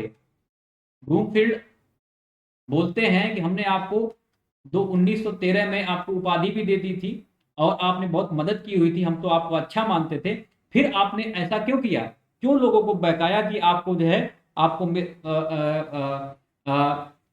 13-14 में आप, हमने आपको बहुत अच्छा समझा हुआ था, आपने मेरा सहयोग भी किया था, फिर आपने क्यों बहकाया कि आप 1 साल में, 2 साल में नहीं मिलेगी आज़ादी तो हम लड़ते रहेंगे, तमाम सारी चीज क्यों की। तो वो जवाब देते हैं, कहते हैं क्या क्या नैतिक नियम, क्या नैतिक नियम, अंतरात्मा का नियम, राज्य के अधिनियम जो अत्याचारी से ऊंचा है। इसका मतलब ये कि हमने आपका इतना ज्यादा साथ दिया, हमने प्रथम विश्व युद्ध में भरसक साथ दिया। इतना तो कोई अंग्रेज अधिकारी भी आपकी सेवा नहीं करेगा जितनी हम लोगों ने सेवा की हुई है। लेकिन जब मैं अपने देश को देखता हूँ, वहाँ के नागरिकों को देखता हूँ, वहाँ की जनसंख्या को देखता हूँ, वहाँ के नागरिकों को देखता हूँ, बेरोजगारी है, भुखमरी फैली हुई है, हाँ, तो मैं ऐसे में कैसे चुप रहूं। वही बोलते हैं कि हमने आपका खूब साथ दिया। हाँ, नैतिक नियम, अंतरात्मा का नियम, राज्य के अधिनियम जो कि अत्याचारी, जो आपके आपके जो अधिनियम है जो कि अत्याचारी हैं। हाँ, राज्य के जो अधिनियम जो अत्याचारी, जो आपके नियम कानून जो कि अत्याचार, हम पे खूब लगातार अत्याचार कर रहे हैं, क्या वो नैतिक नियम, अंतरात्मा के नियम से ऊंचे हैं। हमने उनको भी स्वीकार करते हुए आपकी सेवा की हुई, कि आप ठीक है अभी नहीं तो कब, कल, कल नहीं तो परसों। लेकिन फिर भी जब मैं अपने नागरिकों को देखता हूँ, अपने देश को देखता हूँ, भुखमरी, बेरोजगारी, गरीबी फैली हुई है, तो मैं ऐसे में चुप बैठना मतलब मानवता के खिलाफ, बिल्कुल नैतिक नियम, हमारा अंतरात्मा के नियम जो हम सोच रहे हैं, जो हमारी अंतरात्मा नहीं मान रही है। तो फिर बोलते ठीक है भाई, तो पूछते हैं कि भाई आपने उल्लंघन किया हुआ है और आपको क्या मिलना चाहिए। तो बोलते हैं कि मैं तिलक का अनुयायी हूँ, बाल गंगाधर तिलक का, और उन्हीं के आधार पर हमने तमाम सारी चीज़ें की जो उनको सज़ा मिलनी चाहिए, और तो वो हमको भी दे दो भाई। तो ठीक है बोलते हैं कि जो उनको सज़ा मिली हुई थी 6 साल की, तो आपको भी सज़ा 6 साल की मिलती है। और ये कहीं ना कहीं ये, अब यहाँ पे रविन्द्रनाथ टैगोर भी बोलते हैं कि अंग्रेजों के बिना अंग्रेजी राज, स्वराज, हिंद स्वराज में वो लिखते हैं, एक लेख लिखते हैं कि हम अंग्रेजों के बिना अंग्रेजी राज स्थापित करके देखेंगे। तो रविन्द्रनाथ टैगोर भी बीच में बोल देते हैं ये जब सुनाया नहीं जाता है, ये जब सुनाया नहीं जाता है तो वो बोलते हैं, कहते हैं कि अब तो आप वहीं पे आ गए अंग्रेजों के बिना अंग्रेजी राज्य में। तो गांधी जी कहीं ना कहीं रविन्द्रनाथ टैगोर जी को भी ये जवाब देते हैं। क्या जवाब देते हैं? वही कि नैतिक नियम, अंतरात्मा के नियम, जो राज्य के अधिनियम से राज्य का अधिनियम जो अत्याचारी से ऊंचा है। टिप्पणी कीजिए, क्वेश्चन आया हुआ है। तो ये रविन्द्रनाथ टैगोर को भी जवाब देते हैं कि आप मुझे बताएं कि आपका जो नैतिक नियम, जो आपका अंतरात्मा कैसे जो है वो शांत बैठी हुई है। हमें तो नहीं, हम तो शांत नहीं बैठ पा रहे हैं, क्योंकि मैं देखता हूँ बेरोजगारी, गरीबी है। आप अत्याचार, राज्य के अत्याचारी नियमों में आप साथ दे रहे हैं वहां पे। ये कहीं ना कहीं रविन्द्रनाथ टैगोर जी को भी एक जवाब था। और भी सुभाष चंद्र बोस भी हाथ, दो दो हाथ करने के लिए तैयार हो जाते हैं। वो भी कहते हैं कि जब जनता का उत्साह चरम उत्कर्ष पे है और इस समय आपके द्वारा आंदोलन को वापस लिया जाना एक तरह से कैसा है, दुर्भाग्यपूर्ण है, राष्ट्रीय दुर्भाग्य है, उन्होंने बोला हुआ था। गांधी जी सबका जवाब देते हैं महान प्रहरी में, अपनी उनका जो है एक महान प्रेरी, उनका एक लेख है, उन्होंने सबको जवाब देते हैं। बोलते हैं कि कुछ काम ऐसे होते हैं, कुछ काम ऐसे होते हैं जो सोच समझ के करने चाहिए। और उन्होंने कहा हुआ था कि जब चरम उत्कर्ष है, जनता कहीं ना कहीं, उनको लग रहा था कि जनता थक रही है, जनता अंतर जो जो नियम है, सत्याग्रह, सत्य और अहिंसा के जो नियम है, सत्याग्रह का पूरी तरह से पालन नहीं कर पा रही है। अभी जनता लग रहा तैयार नहीं हो पाई है उसके लिए। तो गांधी जी ने कहा था कि एक तो जनता थक भी गई और इसी वजह से इन्होंने संरचनात्मक कार्य भी स्टार्ट कर दिए। मतलब एक ड्राफ्ट तैयार कर लिया हुआ था, अगर हम गिरफ्तार भी हो जाए तो ये सारे कार्यक्रम चलते रहे। तो एक तो ये नियम उन्होंने जवाब देते हैं। मोतीलाल नेहरू उस टाइम जेल में बंद होते हैं और वो भी दो दो हाथ करना चाहते हैं कि आओ हम भी दो दो हाथ कर लेते हैं। वो भी कहते हैं अगर किसी दक्षिण के एक गांव ने दक्षिण के किसी एक गांव ने नियम का पालन नहीं किया है तो उसकी सजा हिमालय के एक गांव को क्यों मिलनी चाहिए? तो गांधी जी कहते हैं, उनको जवाब देते हैं कि मोतीलाल नेहरू, आप चुप रहिए, क्योंकि राजनीतिक कैदी जो होते हैं नागरिकता की दृष्टिकोण से डेड होते हैं, मृत होते हैं। तो आप इसकी बात ना करें, ठीक है। और यहां पे फिर इसके बाद में आता है, गांधी जी महान प्रेरी में सबका जवाब दे रहे हैं, संघर्ष विराम संघर्ष का भी जवाब देते हैं। वो कहते हैं, और पूंजीवादी कहते हैं यहाँ पे, पूंजीवादी क्या कहते हैं गांधी जी का विरोध किस पर? गांधी कहते हैं कि जो जो मार्क्सवादी, वो कहते हैं कि ये आंदोलन जो है वो पूंजीवादियों के खिलाफ चला गया था, ये आंदोलन जो है वो पूंजीवादियों के खिलाफ चला गया था। इसी वजह से गांधी जी ने इसका इसको इसको स्थगित कर दिया हुआ था। कई सारे हिंदू मुस्लिम जो थे वो लोग कहते हैं कि गांधी जी द्वारा वो हिंदू मुस्लिम एकता नहीं स्थापित हो पाए थे, कई सारे दंगे होने लग गए थे, तो इस वजह से जो है ये इन्होंने आंदोलन वापस ले लिया हुआ था। हाँ, गांधी जी सबका जवाब देते हैं, कहते हैं कि एक महान योद्धा सेनापति अपने पांव उखड़ने तक वो पांव उखड़ने तक नहीं जमा रहता है। अब मान लो, जवाब देते हैं महान प्रहरी में कि एक महान योद्धा, एक महान सेनापति अपने पांव उखड़ने तक युद्ध में नहीं जमा रहता, बल्कि वो दो तीन कदम पीछे जाता है। संघर्ष विराम संघर्ष की स्थिति की मैं बात कर रहा हूँ। एक महान सेनापति, महान वो क्या है, ग्रेट सेंटिनेंट में जवाब देते हैं, महान प्रहरी नामक अपने लेख में जवाब देते हैं। क्या कहते हैं? संघर्ष विराम संघर्ष की स्थिति में जो राष्ट्रवादियों का मानना है, राष्ट्रवादियों में गांधी जी हैं, नेहरू जी हैं, सब मानते हैं, पूरी में तो आलोचना कर रहे थे, लेकिन वो कहते हैं कि एक महान सेनापति पांव उखड़ने तक युद्ध क्षेत्र में नहीं डटा रहता है, बल्कि वो अपनी शक्ति को और दुगनी करने के लिए दो तीन कदम पीछे जाता है, फिर इसके बाद में वार करता है। तो यहाँ पे उसका भी जवाब देते हैं। तो यही कहा जाता है कि संघर्ष विराम जो संघर्ष है, गांधी जी इस चीज को मानते हैं, संघर्ष विराम। कई सारे लोग राष्ट्रवादी इसको संघर्ष विराम संघर्ष मानते हैं, और सुभाष चंद्र बोस जो है वो दुर्भाग्य मानते हैं, राष्ट्रीय दुर्भाग्य मानते हैं इसको। हाँ, कि अब जब जनता पूरी तरह अपने जोश में है, चरम उत्कर्ष पे उनका जोश है, हाँ, तो आपने आंदोलन वापस लिया, एक तरह से राष्ट्रीय दुर्भाग्य एक तरह से, ठीक है, तो वो दुर्भाग्य मानते हैं। और पूंजीपति बोलते हैं कि नहीं, जो मार्क्सवादी वो बोलते हैं नहीं, तो ये आंदोलन पूंजीपति के खिलाफ जा रहा था, इसलिए गांधी जी ने वापस ले लिया। हिंदू मुस्लिम लोग बोलते हैं कि भाई ये हिंदू मुस्लिम एकता स्थापित नहीं हो पाई, दंगे होने लगे, तो ले लिया वापस। तो गांधी जी सबका बोलते हैं कि संघर्ष विराम संघर्ष सबसे उचित माना गया कि भाई आप पहले लड़ते रहो, लेकिन जब आपको लगे कि हाँ अब चीजें बेहतर नहीं हो रही तो आप वापस ले लो, फिर इसके बाद में पूरी एकदम से फुल ताकत के साथ फिर लड़ो। संघर्ष विराम था, अब स्थगन वापस लिया गया। अब लास्ट एक आपके क्वेश्चन और बचता है आपके पास में, वो कौन सा है? ये कहाँ गया क्वेश्चन? ये हमने बात कर ली ना, गांधीवादी मूल्यवान कैसे मूल्यांकन किया गया, तर्क हमने देख लिए हुए थे। मूल्यांकन हमने कर लिया था किस तरह से, लोगों के दिल में भय, हमने देखा हुआ था कि भी जवाहरलाल नेहरू क्या बोल रहे थे कि ऐसा महसूस हो रहा है कि भय दूर हो गया है लोगों के मन से। एक तरह की जो अजयता वाली स्थिति थी कि अंग्रेज अजय है, या उनके मन में ये भय था कि अंग्रेज के प्रति जो डर था उनका, जो अंग्रेज जो दिल में उनके डर था, वो कहीं ना कहीं दूर हो गया था। एक स्वतंत्र नागरिक की तरह महसूस करने लग गए थे। जनता जो है स्वतंत्रता की अब खुशबू आने लग गई थी, स्वतंत्रता की खुशबू आने लग गई थी एक तरह से, कि मुझे ऐसा लग रहा है, दिल में ऐसा लग रहा है कि अब हम आजाद होने वाले हैं, आजाद हो रहे हैं। एक जो मन था गांधीवादी, वही विचारधारा यहाँ पर मूल्यांकन हमने कर लिया हुआ है कि एक तरह से जो मन में था भय दूर हो गया था। भय दूर होने का मतलब यहाँ पे क्या, जो जन चेतना है वो जाग गई थी, जो अंग्रेजों के प्रति जो भय था जो आम जनता का, वो दूर हो गया था। संघर्ष विराम ठीक था, हाँ ठीक था, कोई दिक्कत नहीं। स्थगन प्रस्ताव, अब यहाँ पे इसका मूल्यांकन करेंगे, स्थगित करना ठीक था कि नहीं ठीक था।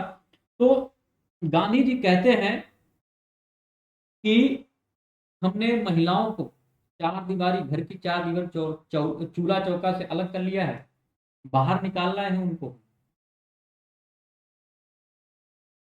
स्त्रियों को हम बाहर निकालना है, किसानों को हम जो है एक उचित रास्ते पर ले आए हैं, सबको आंदोलन में समेट लिया हमने, हिंदू मुस्लिम एकता स्थापित कर दी है, ये आपकी जिम्मेदारी है। जनता से बोलते थे कि ये आपकी जिम्मेदारी है, लोगों से बोलते थे, अपील करते थे कि ये आप लोगों की जिम्मेदारी है कि जो महिलाएं घर की चार दीवारी से, घूंघट से, चूल्हा चौका करती हुई जो उनसे मैं बाहर निकाल लाया हूं, वो वापस ना जाए उसमें, ये आप लोगों की जिम्मेदारी है। मैं किसानों को एक साथ में ला लिया हूं, ये जिम्मेदारी आपकी है, किसान हमेशा ऐसे ही आंदोलन से जुड़े रहे। मैं मजदूरों को साथ में ला लिया हूं, क्योंकि मजदूर यूनियन के बाल गंगाधर तिलक जो है, सॉरी लाला लाजपत राय क्या थे, अध्यक्ष रहे थे। तो मैं स्टूडेंट को भी साथ में लाया हूँ, मजदूरों को भी साथ में लाया हूँ, उद्योगपतियों को भी साथ में लाया हूँ। ये सब लोग आपकी जिम्मेदारी है कि ये लोग दोबारा से आप वापस ना जाए, जो भी आप आंदोलन हो तो सब में ये साथ देते रहे। स्थगन ठीक था, संघर्ष विराम संघर्ष की स्थिति को हम यहाँ पे जोड़ के देख सकते हैं कि स्थगन ठीक था। अब यहाँ पे क्या, जनता दोबारा से एक स्वतः स्फूर्त कह सकते हैं, एक बढ़िया सा एनर्जेटिक माहौल बनाते हुए दोबारा से एक आंदोलन दोबारा से चलाया जाएगा। स्थगन ठीक था इस टाइम पे, मुझे लग रहा है कि ठीक था, क्योंकि अब ये एक ऐसा आंदोलन बन गया था कि सब लोग सहयोग पार्टिसिपेट करने लग गए थे। हिंदू मुस्लिम एकता बन गई थी, महिलाएं साथ देने लग गई थी, बहिष्कार हो गया था, लोगों ने मन में एक स्वतंत्रता की जो भावना है, जो दिल में भावना है, वो भी जागृत हो गई थी, या कह सकते हैं महसूस होने लगा था कि हम आजाद हो सकते हैं। ठीक है, तो बोला इतना सब कुछ हमने कर दिया है, आगे बाद में देखेंगे। स्थगन ठीक था, क्योंकि उन्होंने कहा हुआ था कि भाई कोई जो सेनापति है वो तब तक पाँव खोलने तक क्या है, अपने युद्ध तक, युद्ध मैदान में नहीं डटा रहता, वापस आता है, फिर अपनी शक्ति को संग्रहित करता है, फिर वापस लड़ जाता है। तो स्थगन या फिर ठीक था। और इस समय जनता भी भापने का टाइम मिल गया था कि हाँ ठीक है, अब देखेंगे। तो अब इसके बाद में हम लोग आगे देखेंगे कि अब इसके बाद में 1922 में गया में अधिवेशन होता है, सीआर दास के तक वहाँ पे उनकी अध्यक्षता में, और वहाँ पे क्या क्या चीजें हुई वहाँ पे हम लोग देखेंगे कि असहयोग और सन्य अवज्ञा इस तरह से वहाँ पर रूपरेखा रखी जाती है। और इसके बाद में गांधी जी को जेल में बंद कर दिया जाता है, और 2 साल तक वो रहते हैं जेल में। कुछ तबीयत खराब होती है, अच्छा चाल चलन, क्योंकि ब्रूमफील्ड ने कहा था अगर आप अच्छा चाल चलन करेंगे तो हम आपको जल्दी भी कोशिश करेंगे छोड़ने की। तो बीमार थे और थोड़ा अच्छे चाल चलन की वजह से उनको 2 साल में ही छोड़ दिया गया था। तो लगभग 5 फरवरी 2022-24 को उनको मुझे गिरफ्तार किया, छोड़ दिया गया था। अब इसके बाद में हम बात करेंगे कल बात करेंगे अगले जो संरचनात्मक कार्य हैं, जो परिवर्तन विरोधी हैं और एक जो है स्वराजी हैं, उनके बारे में हम लोग बात करेंगे। थोड़ी-सी बात करेंगे, आधा पौन घंटा, उसके बाद हम लोग आगे बात करेंगे, ठीक है? जो सांप्रदायिकता का निर्णय कैसे होता है, या जो लाहौर अधिवेशन हुए, यहाँ पे ये सारी चीज़ लोग देखेंगे, ठीक है? तो जो उद्देश्य गांधी जी के पूरे हो गए थे।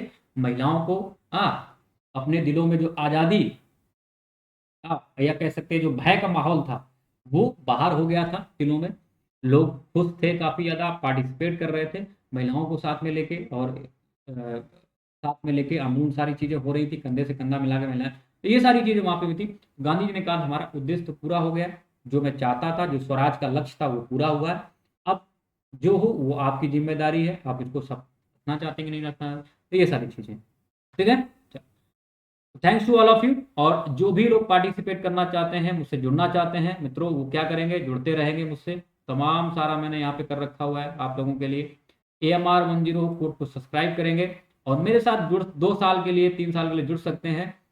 सारे क्वेश्चन आपके पास में रहेंगे, मैं आपको क्वेश्चन भी कराता जाऊंगा जिस तरह हमने देखे हुए हैं। और मेंस में जो क्वेश्चन आए हुए हैं, चाहे वो ऑप्शनल की मैं बात करूं, जो कि यहाँ से हैं, जो कि मतलब मॉडर्न हिस्ट्री से हैं। तो जो लोग जुड़ना चाहते हैं, पीडीएफ चाहिए, तो अनअकैडमी_अमित कपूर पे यहाँ पे टेलीग्राम लिंक पे आएंगे, ज्वाइन करेंगे और पीडीएफ लेंगे, ठीक है? और मुझसे अगर जुड़ना चाहते हैं तो आप 2 साल के लिए जुड़ सकते हैं, 3 साल के लिए जुड़ सकते हैं, 1 साल के लिए भी हमारे पास में दिया गया है। तो आप इसमें यहाँ पे सारी चीज़ों के साथ में यहाँ पे हमारे साथ में जुड़ सकते हैं, ठीक है? प्लस पे 1 साल, 2 साल, 3 साल, इस कोड के साथ में अगर सब्सक्राइब करेंगे तो मेरे साथ में आप जुड़ सकते हैं, ठीक है? Thanks to all of you. और अभी क्लास है 12 बजे, तो आप आ सकते हैं, 12 बज के 5 मिनट।